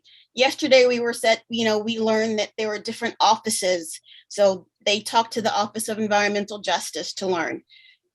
How is that information getting from the Office of Environmental Justice to this office? And so how can people and stakeholders be assured that their comments are getting to the place where they need to be? And I think that can also help build or possibly rebuild trust between the agency and the public and stakeholders. The Union of Concerned Scientists has some resources on community-based participatory research. I will provide links for that. I'm not suggesting that the EPA uplift this and do this itself, but this could be a resource that those who are coming to the EPA could say, hey, if you want to learn how to do this, here's a link so that you can help us help you. Just going through. We need more independent data and data validation. And then that could just be to uplifting the need for local monitoring. And that doesn't have to be strictly run by the EPA. We can look for some creative ways to approach that. We need to anticipate age-related exposure. So consider sensitive subpopulation groups within these, quote, unique communities. In terms of water, the EPA focuses on public drinking water and recreational swimming.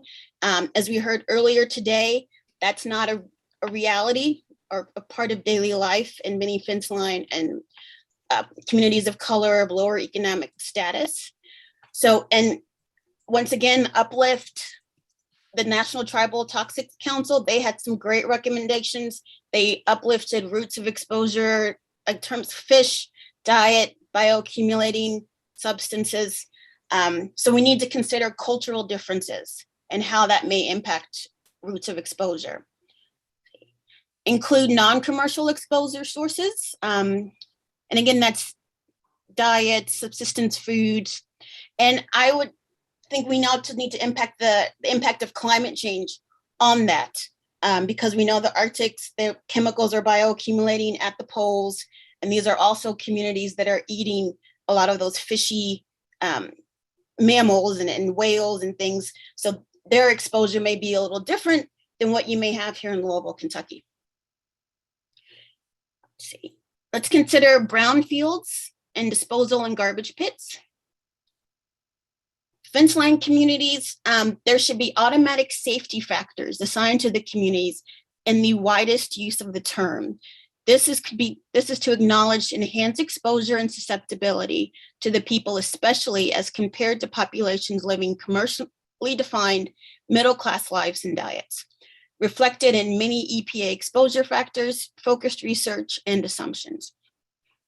The quote, lack of knowledge / understanding about exposure and enhanced susceptibility to toxic chemicals is unto itself an imposing fact which should be acknowledged by conservative safety factors until such a time as such conditions are detailed and understood for risk assessments. This uniqueness of such communities should be acknowledged as a data gap and dealt with as risk assessors detail untested, missing toxicology endpoints, metrics, and apply safety factors until such time information is produced. And there are some bullet points under that. So talks about intrinsic stressors, which can amplify exposure. You may miss sources of exposure, which has been said a lot these past 2 days, and the extrinsic stressors to amplify susceptibility. So some examples of these exposures that we haven't spoken of before. So we're looking at the entire lifespan, the multiple life stages to the whole community, and not necessarily just like 11 to a 15 age range of pregnant women, but multiple lifespans. Short-term high exposures, which would be unusual or accidental or illegal intermittent exposures to any and all life stages. If the screens do not catch these situations, it's pretty unlikely that subsequent work will include such scenarios. Research the issues, seek data on the unknowns, or in any meaningful way protect these people who have been systematically erased and they will remain invisible. And I will add to that, that if we do not try to address these issues now, we're going to just keep kicking the can further down the road, and it's just going to make the problem even more complex. In terms of algorithms of screening metrics, the use of average data points or conversions to represent time durations. There's a point is where a contaminant value is mathematically reduced to comport to the algorithm's required metric. And I'll ask for clarification on that at the end. And there are assumptions and defaults on key exposure factors. We're also uplifting the public comments by the National Tribal Toxic Council. And don't forget home-based industries, weaving, art. And if you can consider recreational swimming, then consider cultural traditions in other communities. Let's see. So we talk about not only potential cumulative exposures, but synergistic exposures. Let's see. I'll read this sentence, I'll just quote it.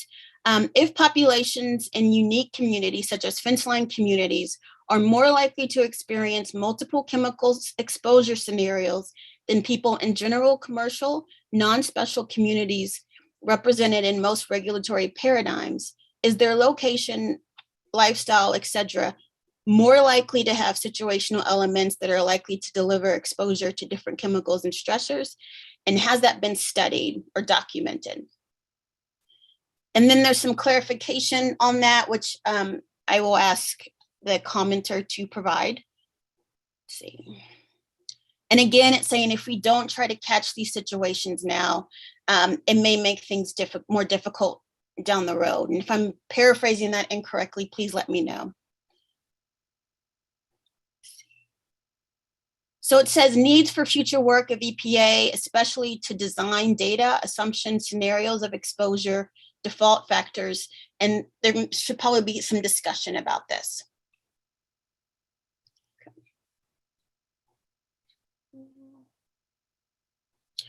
Okay, so this is, there are some more bullet points. So it says excellent idea for insertion into the screen will be valuable element in a screen to highlight need for more refined assessment, justify requests for better data, etc. So whoever's bullet points these are, please feel free to clarify them, because I'm pretty sure I'm not saying it in a way that makes sense. Sensitivity analysis showing percent contribution of a given exposure source, total exposure, is a standard element of most dietary exposure assessment models in use by EPA over the past 4 decades. It would be a great addition here and easy to program. And another key point to add is a sensitivity assessment, which must be more than a mathematical task. For a screening tool intended to provide protection to heretofore invisible communities, relevance is essential. And it points to comments from myself and Dr. Heiger-Bernays and others that emphasize the need for community engagement. And the EPA needs to, this is Dr. Ansel commenting, we need to examine the outreach strategy, because putting up a notice on the website, it shouldn't be that difficult for stakeholders and community groups to find out that this process is happening. So putting up a notice on regulations.gov seems to not be enough. And here it says something that was said earlier today: the science here should be in service to the community, not imposed onto the community.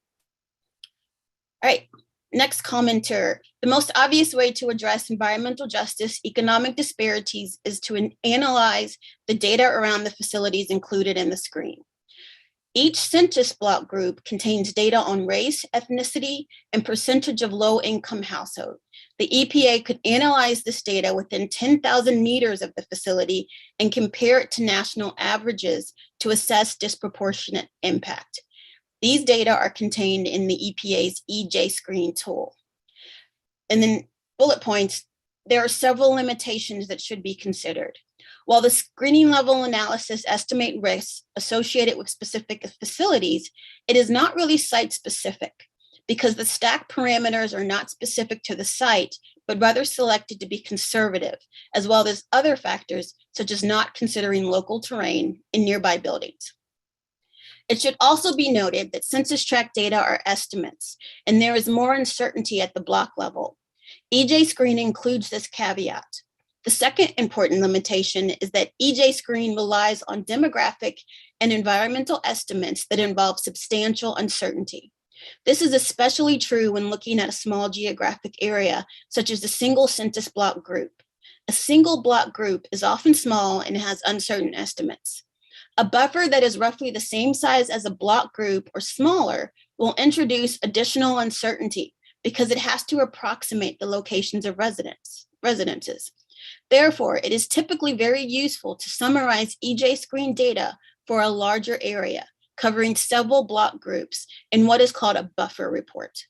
As explained later in this document, there's a trade-off between resolution and precision. Detailed maps at high resolution can suggest the presence of a local hotspot, but are uncertain. Estimates based on larger areas will provide more confidence and precision, but may overlook local hotspots if not supplemented with detailed maps. Doing analysis at the 10,000 meter range and averaging would be most reliable.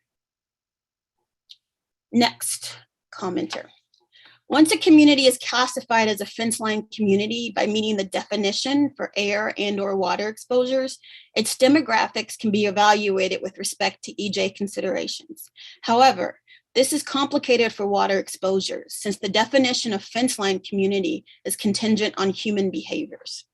The proposed methodology focuses on place as a determinant of whether a community is a fence line community for the purposes of air pollution exposures, i.e., does the person reside within 10,000 meters of the pollutant source, and on behavior as a determinant of whether a community is a fence line community for the purposes of water pollution exposures.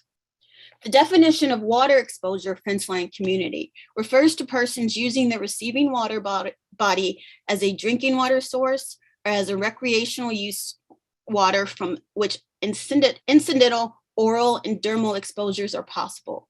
This definition of a water fence line community notably lacks consideration of seafood contamination, but many racial ethnic minorities, including tribal nations, depend on subsistence harvest of seafood resources. So this is uplifting the dietary concerns. It also mentions the domestic wells, bottled water supplies for drinking water, and it only focuses on public water supply and not these other ways of being exposed to water.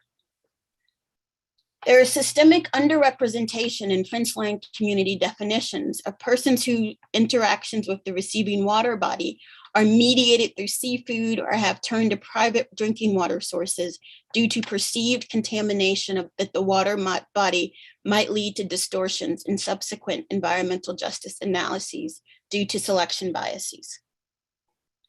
Economic evaluations of environmental justice, e.g. definitions of disadvantaged communities and severely disadvantaged communities based on regional median income, are sensitive to modifiable spatial area unit problems, and economic data may be spatially aligned with the buffer around the air pollution exposure. fence line community definition. The behaviorally defined fence line communities for water pollution exposure may be spatially diffuse and not have income information as readily available for environmental justice analyses. It may be important to think about how to characterize economic status of behaviorally defined fence line communities. I also received a link to a ProPublica article, which I have linked in the notes, where they use RESI data, RESI data. I'm not sure how to pronounce that, but that link is in the notes. Some other comments that came over the break, and it talks about what is a state. So TSCA includes Washington, D.C., Puerto Rico, Guam, Virgin Islands, and et cetera as states. But this draft mentions the 50 states. DC and Puerto Rico are an air mod. So what about people living in other territories? So they would like for this method to be addressed this method needs to address their potential exposures and risks. So we need to address the territories and not just the 50 states. Let's see. So EPA should consider an interpretation for unreasonable risk specific to contaminants it evaluates that accounts for cumulative risk faced by communities affected. The draft analysis suggests EPA is considering a uniform value for unreasonable risk of 1 extra cancer per 1 million for carcinogenic endpoints. This results in higher overall risk for populations already exposed to multiple stressors, including multiple stressors potentially regulated by TSCA. This does not account for non-chemical stressors that aggravate risk, such as lower access to healthcare or potentially poorly understood synergies between chemical exposure. The EPA should consider exposure pathways that are likely to provide new information about hazards, as opposed to hazard information that fence line communities are already providing. Many exposure pathways become clear only after epidemiologists or community members themselves identify clusters of rare diseases. This was exemplified by testimony to the SAC by Carrie Reinhardt from If It Was Your Child, who described her community's experience discovering TCE contamination of groundwater following a cluster of pediatric brain cancers. In my opinion, this is this commenter's opinion, the main benefits of the screening methodology is proactively identifying previously unknown or unappreciated hazards, both adverse health outcome before adverse health outcomes are observed. This is especially true because most environmental exposures result in outcomes that are not highly specific, i.e. cancers that cannot be conclusively tied to a single environmental exposure, or increased risk of vascular disease, etc. Currently, the EPA is excluding from its screening methodology many of the exposure pathways that are likely to go unnoticed by affected communities. Conversely, the EPA should establish a methodology or protocol for receiving, aggregating, and analyzing information received from fence line communities about perceived risk. And they cite me as how many communities already have this data. And this can maybe go along with this providing the community a means like, where does the information flow through the EPA? How do they access it? And how can the EPA improve its outreach so that you don't have to necessarily have regulations.gov bookmarked in your browser? And it says, in some cases, fence line communities may have better information than EPA, and they may be able to uncover by applying generic modeling strategies to national databases. This is especially the case for the exposure pathways the EPA is considering in its draft framework for air and ambient water. And this commenter says, nevertheless, in my opinion, it is still important for EPA to screen chemical exposures to communities, even if these communities are already aware of environmental hazards, because the potential to uncover previously unknown or underappreciated risk, let's see, and then it cuts off. Sorry about that. So whoever's comment that was, please finish that sentence. I apologize. I can go get it from my email. And then I wanted to tag Dr. Reif, because he said that he may have some comments. He just may not have had time to get them to me over lunch.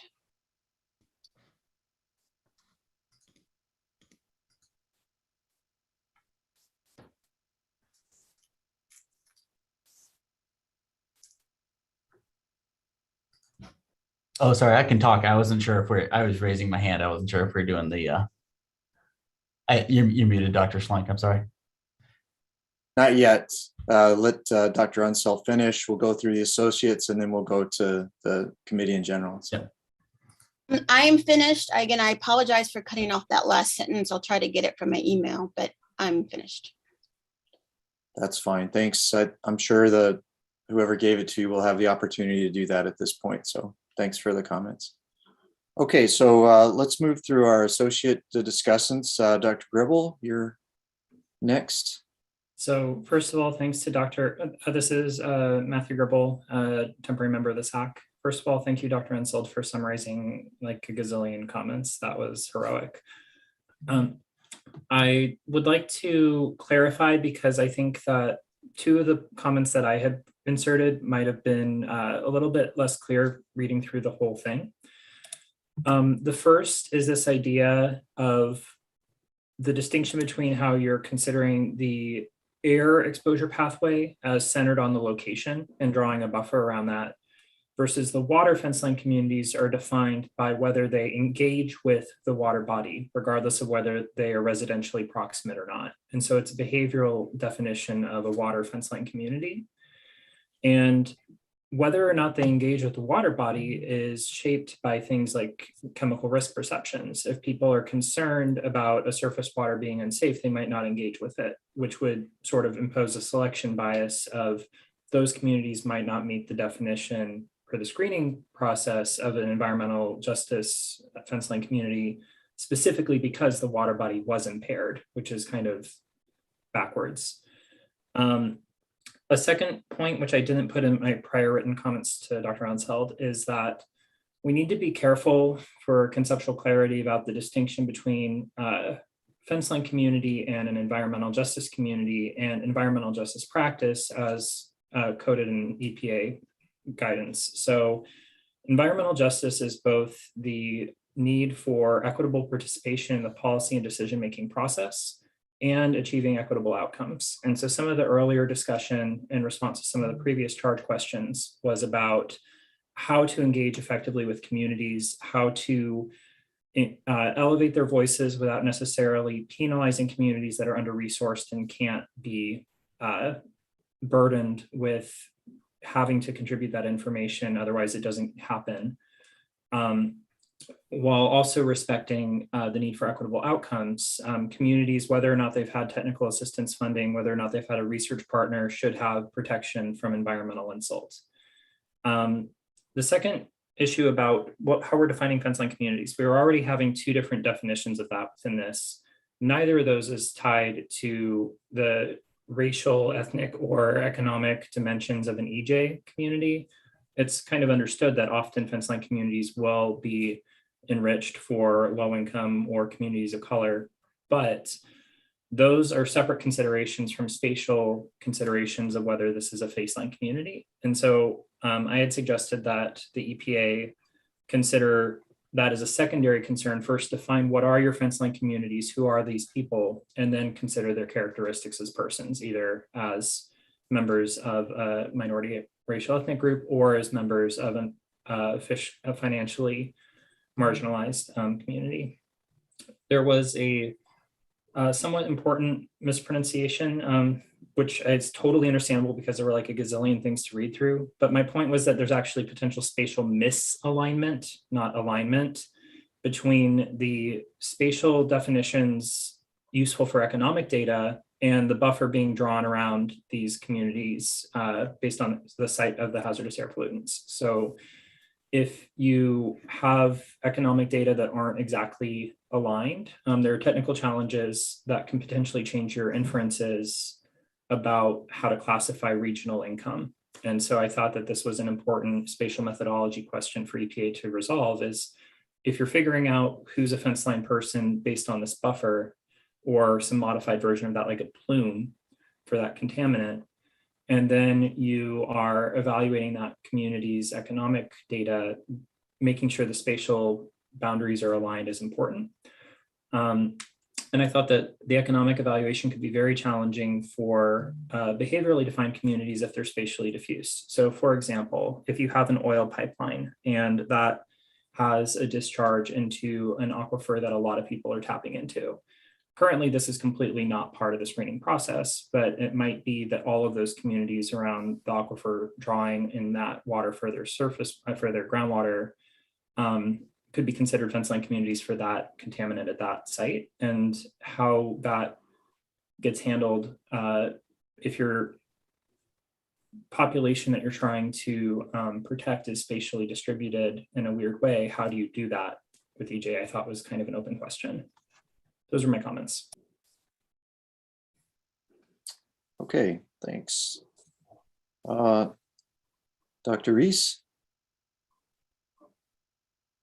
Yeah, Monica summarized my comments. I just had recommended, looking at the EJ screen tool, which I'm sure EPA is aware of. It's their own tool, and they just upgraded it to version 2.0 recently. At least from the dispersion modeling, facility-oriented concentrations, exposures, that tool and the associated census tract data obviously will be, I think, quite useful to look at these kinds of problems. But you have to acknowledge the uncertainties that, associated with the fact that some of these census block estimates, data are actually estimates, and there's some uncertainty in those. And then the general uncertainty associated with dispersion modeling, this is not really a site-specific analysis because you're not using all the kind of site-specific data you have on stacks and things like that. And then even if you did a site-specific analysis, the general rule of thumb with dispersion modeling is you're probably, having if you have good data, you may be there by a factor of 2 accuracy in getting the maximum impact, but you don't necessarily predict the location of the maximum impact correctly, even in the best circumstances. So just giving all those kind of caveats, I think, you can use that census tract data on a larger level around the, the 5 or 6 miles to 10,000 meters. And I think that would be the way to go.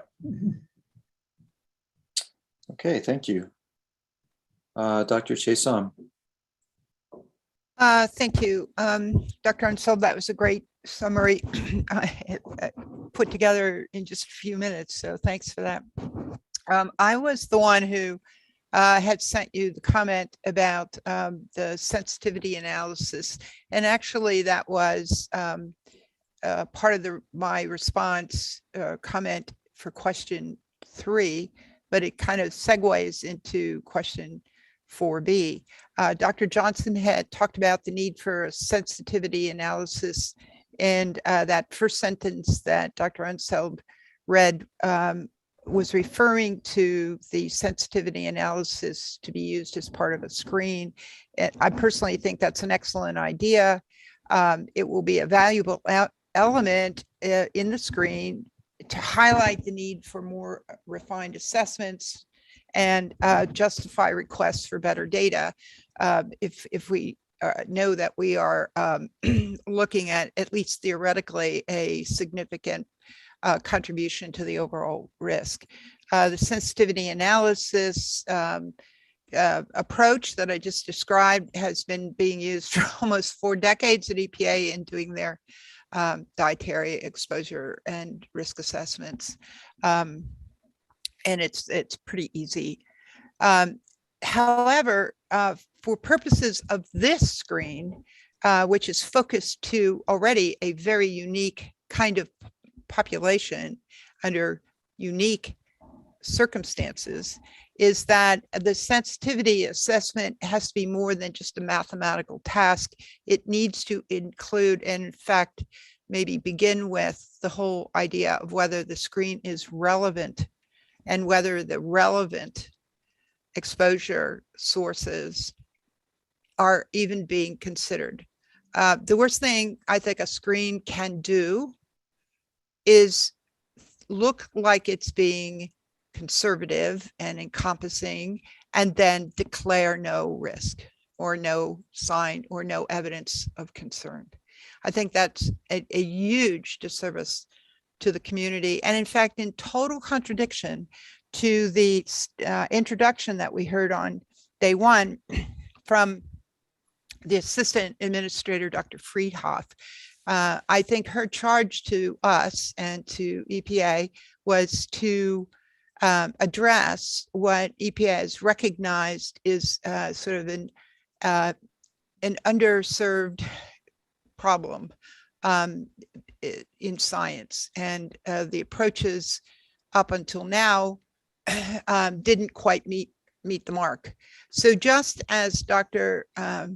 Friedhoff said, we no longer can accept that we dismiss a particular source of exposure because somebody else is doing it, because it's covered under some other assessment or whatever. No, we've got to bring it together into a holistic, if you will, evaluation, particularly for communities that almost by definition are already surfacing a plethora of health effects that are rare in neighborhoods like I live in, and which I'm assuming most of you live in too. So the point, the challenge, I think, is that we absolutely have to address these other sources in order to even begin to meet that challenge, if you will, that she's put forth. At this point in the design of the screening tool, relevance of the source of the exposure seems the most lacking and debilitating problem to the utility of the tool. Indeed, it may be a public relation debacle to refine the mathematics of a swimming pool exposure filled with nice tap water, while ignoring chemical spill events, dietary exposure consequential to living and working within the zone, or cultural practices and other everyday realities of the people who live and in these areas, who work in these areas. So I think the science has got to service those kinds of communities to meet even minimal level of application. Thank you. Okay, thank you. All right, we'll open it up to other committee members. I've got Dr. Calder listed first. Oh, hi. Yeah, this is Ryan Calder speaking. So I was the bullet point that I think might have been cut off. I was looking at the bullet point and it wasn't cut off. I think it was just written weirdly. So there was maybe a missing word or something. I had just said, nevertheless, in my opinion, it is still important for EPA to screen chemical exposures to communities, even if those communities are already aware of environmental hazards, because of the potential to uncover previously unknown or underappreciated risks. And just for context, to loop back to the previous line of thinking that was in the previous bullet points, I was just, I guess, reaffirming Dr. Ansal's comments about how in many cases, fence-line communities can have more information than EPA in some cases about certain exposure pathways. But yeah, just to reemphasize that it's still important for EPA to live up to its mission to identify potential risks that communities may not be aware of. Thank you. Great, thanks. Dr. Apte. Yeah, so my question, I have more of a question for EPA, and this, I don't know if this is the right place or not, but I'll ask it anyway. I can see the rationale behind the 10 kilometer, the 10,000 meter radius thing for the air pathway, but I'm still struggling to figure out why the water pathway is defined the way it is instead. And that was kind of referred to earlier, where, you know, the communities that engage with the resource, I mean, that would mean anything from anybody drinking, swimming, you know, just recreationally putting their feet in that water, to water being drawn out and, you know, provided to the community. And how far are you going to go? I mean, are you going to go to the next town after that, because the rivers flow, right? And the chemicals will carry. So I'm trying to get a handle on why that was defined the way it is. And if I can find, I couldn't find a good clarification of that in the document. And so I just want to put that out there for maybe EPA could comment on that. Actually, if you don't mind, we'll do that at the end after we kind of that go is through totally the, fine. yeah, and then before we turn to the agency, that's kind of, at least logistically, makes sense in that regard. So, Dr. Gibble. Hey, so this is just a post-hoc clarification afterthought. So my question that, like Dr. Apte just said about the behavioral definition of a water fence line community, my understanding is that the intent of EPA is to be attentive to the fate and transport of contaminants when thinking about who's exposed. And I think that a hybrid definition that's not either or, but well, I guess is either or, not and. Wait, setting aside the conjunction, that's right. Like, if a person lives next to a body of water that they're afraid to go in, I think that kind of person should be able to be considered part of the fence line community, because they live there, and the reason they're not engaging is because they think it's an acid lake, or they think it's a toxic drinking water source, or they think it's something where they would have been engaging with the water body if not for the pollution issue. I think that omission of that group of people is a problem. At the same time, I do think it's actually a strength to have a more open mind, because as Dr. Apte was saying, there are multiple communities potentially directly downriver of a discharge site, and all of those communities might be affected by the contamination flow. So again, I think that thinking of the fence line community definition in terms of fate and transport and affected persons is critical. Great, thanks. Dr. Reif. Yes, thank you. Yeah, I wanted to close the loop on, I had an email exchange with Dr. Onseld before, and I wanted to make sure some of the things got covered that I think actually did in comments both by her and by Dr. Reese. And it was about the tools that already exist, some of them from EPA, like EJ Screen and the Superfund program, which has some EPA component to it. That a lot of those as an overlay for this and expanding to disparities that already exists. So there's perhaps not there's not additional work, but those tools are already in place, and the existing system could essentially be overlaid, or if you think about the other way, those tools can be overlaid over top of it to address some of these concerns. And so I think that's been noted, but I wanted to close that loop since I was mentioned earlier. So thank you. Great, thanks. Dr. Prisbilla. Of building on tools that already exist because of our discussion about engaging communities, I did want to point out a recently published ATSDR document, a community engagement playbook. I'd be happy to send that to Dr. Unseld and also put it in the chat. Great, thanks for that. Send it also to Dr. Alla too, if you don't mind, that'd be good. Dr. Unseld. Yes, Dr. Gribble brought up something that I would like to just uplift. There are many fence line communities that do not go by the EPA's definition of environmental justice because there's a lack of trust that the EPA is going to actually do something to help them. And two, they were not consulted as like, what does it mean to have justice? So when you're looking at climate justice, you have to ask, what does it mean to you? So I think when we're talking about engaging with communities, those channels and stakeholders, so that includes industry, the channels of communication should be clear and accessible. And we need to trust that the communities and the stakeholders will tell us what they need. They will tell us what they can provide.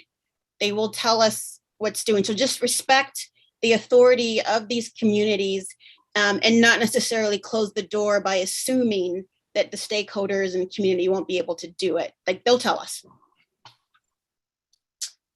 Great, thanks. Dr. Davies. Hi, I wanted to mention another tool. People have mentioned EJ Screen and the idea of sending tools for how to incorporate the chemical and non-chemical stressors. And another tool is Washington's our environmental health disparities map, which looks at both chemical and non-chemical stressors to put this together. So chemical stressors like lead in housing, diesel particulates, close proximity to roadways, and non-chemical stressors, language, income, race. And so that's another link that I'll send. And California has something similar. Great, thanks. Dr. Hager-Bernays. Thank you. And I will add that Massachusetts has a couple of tools as well that can start to get at that, overlaying again, climate, hazardous waste sites, sort of all of these layers where it's the data are already available and can be used. Fabulous. Great. Any other states have some some useful tools out there? I'm sorry to say, I wish California had something like that. I'm sure there might be, but I'm not familiar with it off the top of my head. We based our Washington tracking network on the California model. There you go. Good. Okay. Any other comments?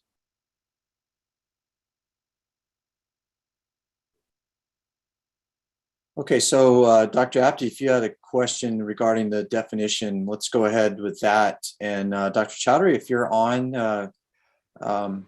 Apte, if you could just rephrase that so that he can hear that, that'd be great. Sure. This is Udayan Apte. I just wanted to find out how was the water pathway definition set in terms of exposure to communities.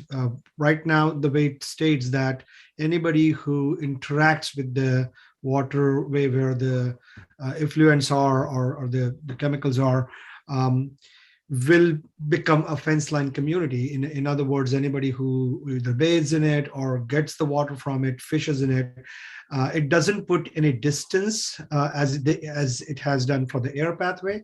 And that just kind of leaves the definition very open and broad for interpretation. I mean, one could think about hundreds of miles downstream. One could think about right after the, where the factory effluent is, things like that. So I wanted to find out how that was reached and what was the rationale behind that. Thank you. Dr. Chowdhury. Right. This is Rehan Chowdhury from the EPA. I'll take an initial attempt at this, and then I'm going to pivot to Jason Todd, who is our expert on the water side. The background here is when we were looking at the air modeling and the water pathway modeling, we could see how proximity is affecting concentration gradients. And as we consulted with various offices here at EPA, we came to this proximity of 10,000 meters initially on the air pathway side.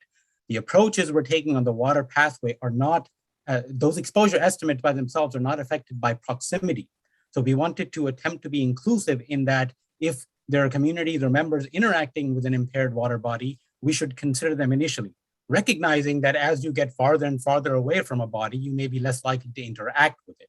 So that's more of a qualitative understanding around defining fence line communities with respect to the water pathway. Let me now pivot to Jason Todd to see if he would like to elaborate or actually correct me if I misspoke on something.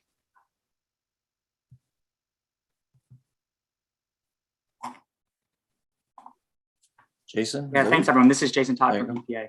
Okay.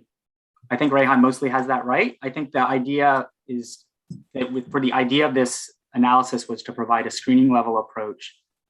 And our thought was that since our modeling is done at the point of discharge into a receiving water body, that almost always that would be the highest expected concentration. And so to be conservative, we were independent of how far you may live or work or recreate from that potential exposure point.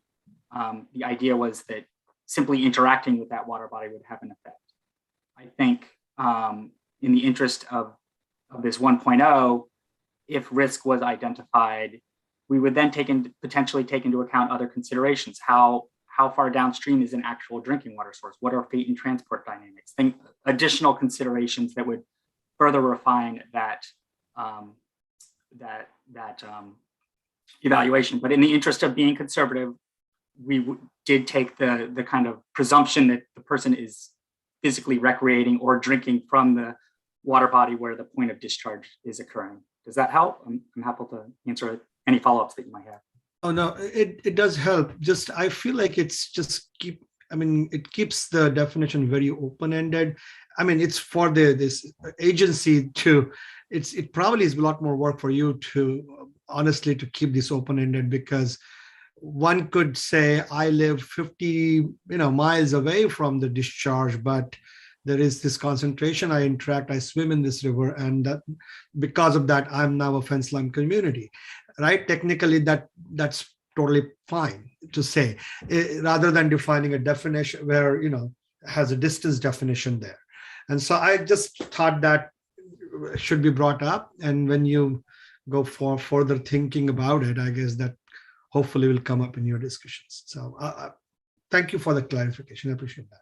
Yeah, and thank you for the comment from both you, I think, and Dr. Gribble also had points to that nature. So thank you. Thanks. Dr. Chesan? Yes, we'll be speaking hopefully during the discussion on 4D about this as well, but the definition of fence line community is problematic for another reason, which is the linking the definition to a spatial proximity can, by accident, really kind of eliminate the community that's going to suffer the consequences, because the community in many of the areas, certainly many of the areas in the West and in Alaska and other places, the first contact, if you will, with humans is going to be beyond the scope of what the definition is right now.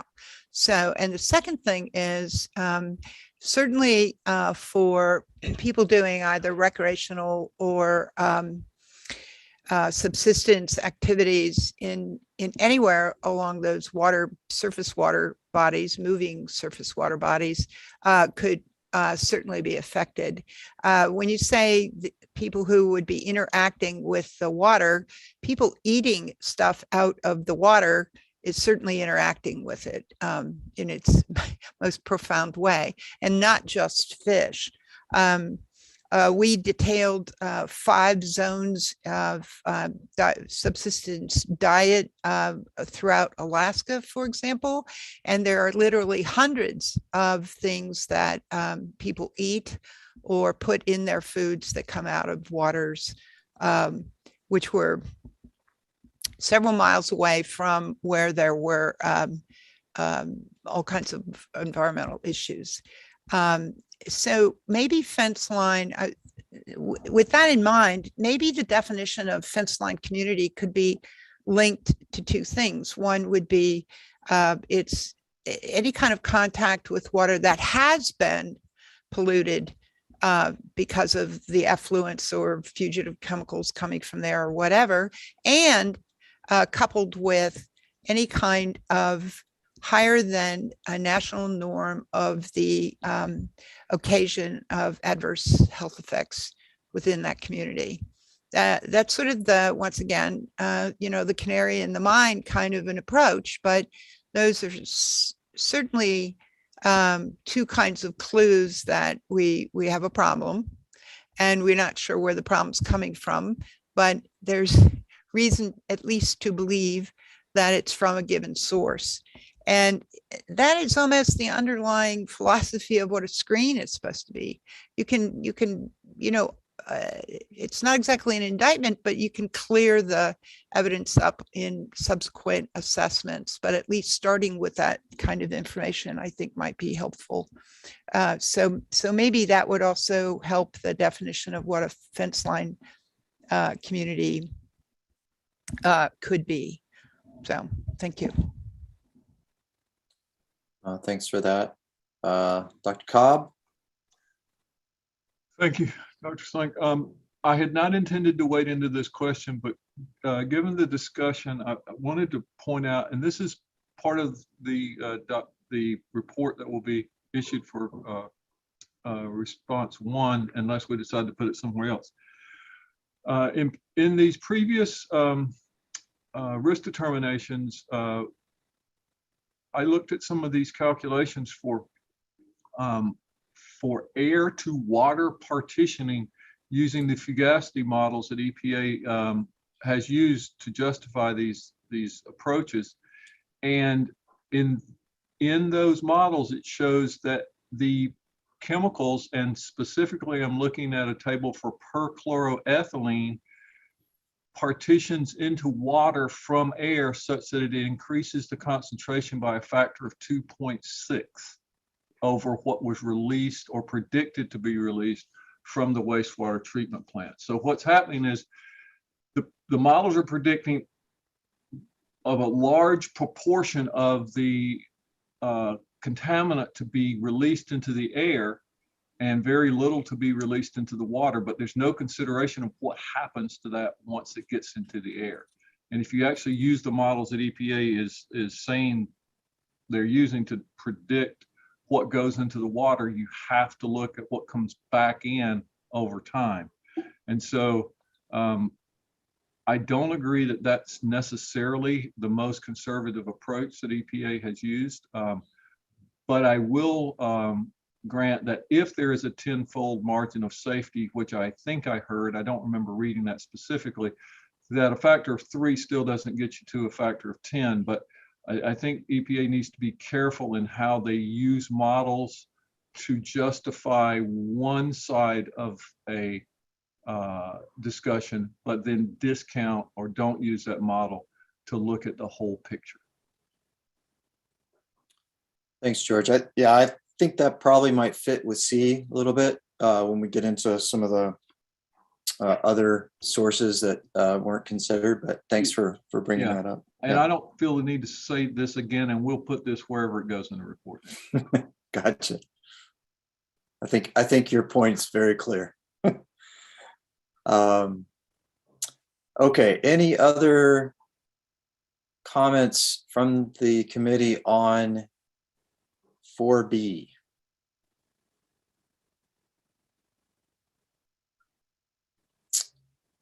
Okay, not hearing any. Let me go to Dr. Chaudhary and see if he has any questions of clarification regarding the committee's response.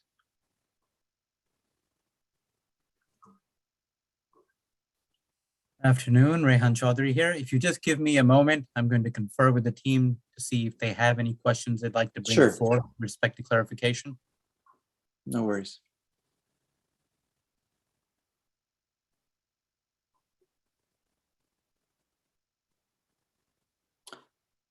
Actually, would you like to take a break? We can. We're actually due for a break. If you want to take a 10-minute break to interact with them, would that be appropriate?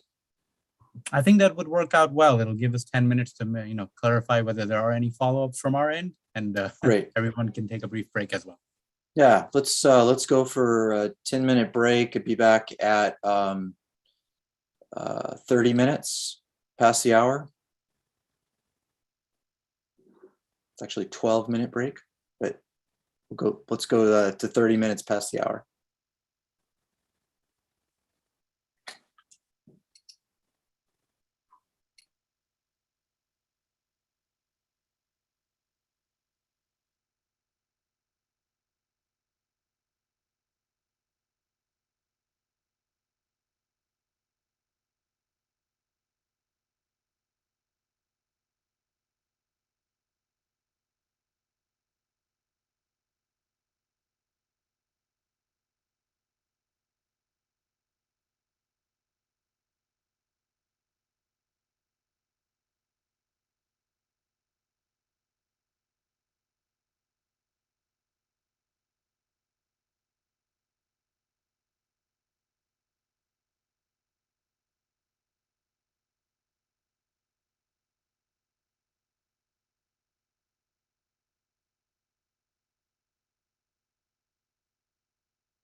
Okay.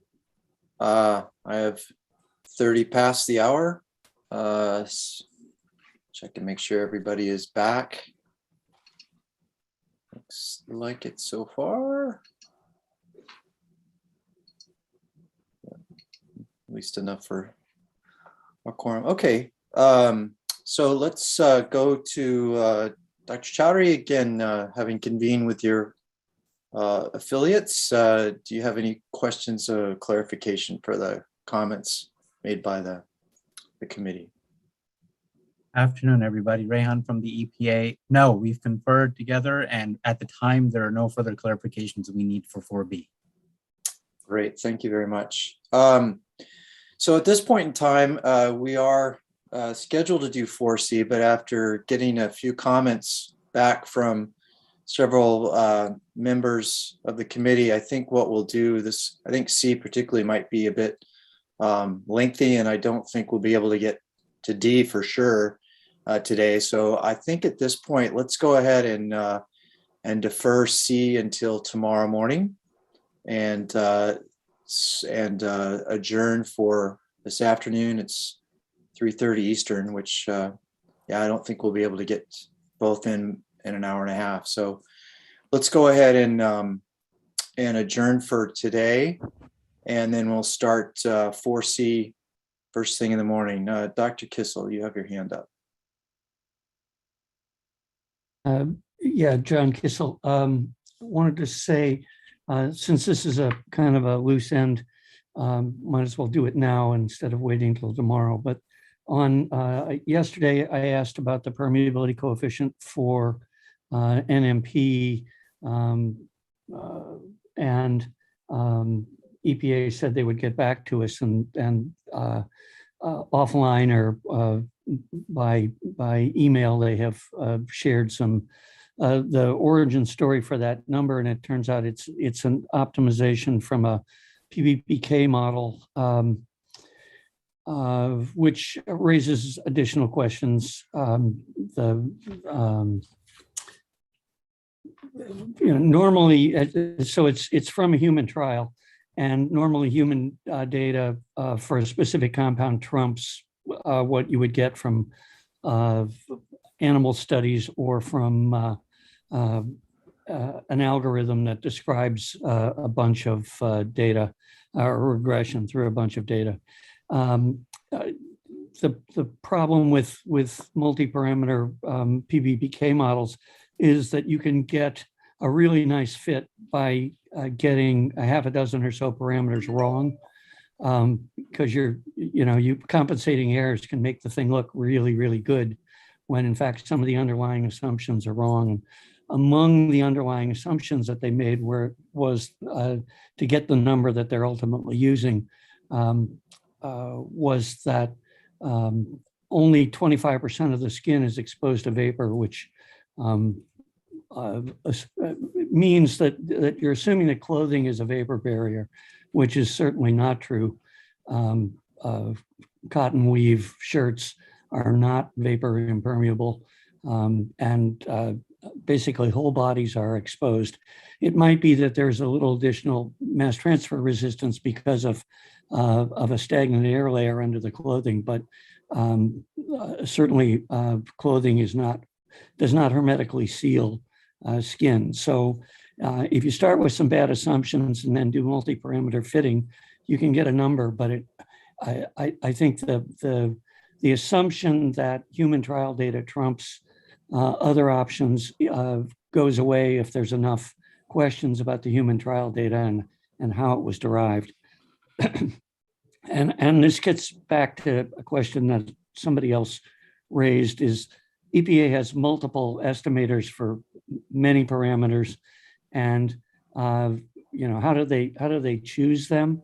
In this case, so this is supposed to be a screening tool, but it's being applied to specific cases, and you have a specific case where you had some human data that's been interpreted in one particular way, and maybe that's a plus and maybe it's not.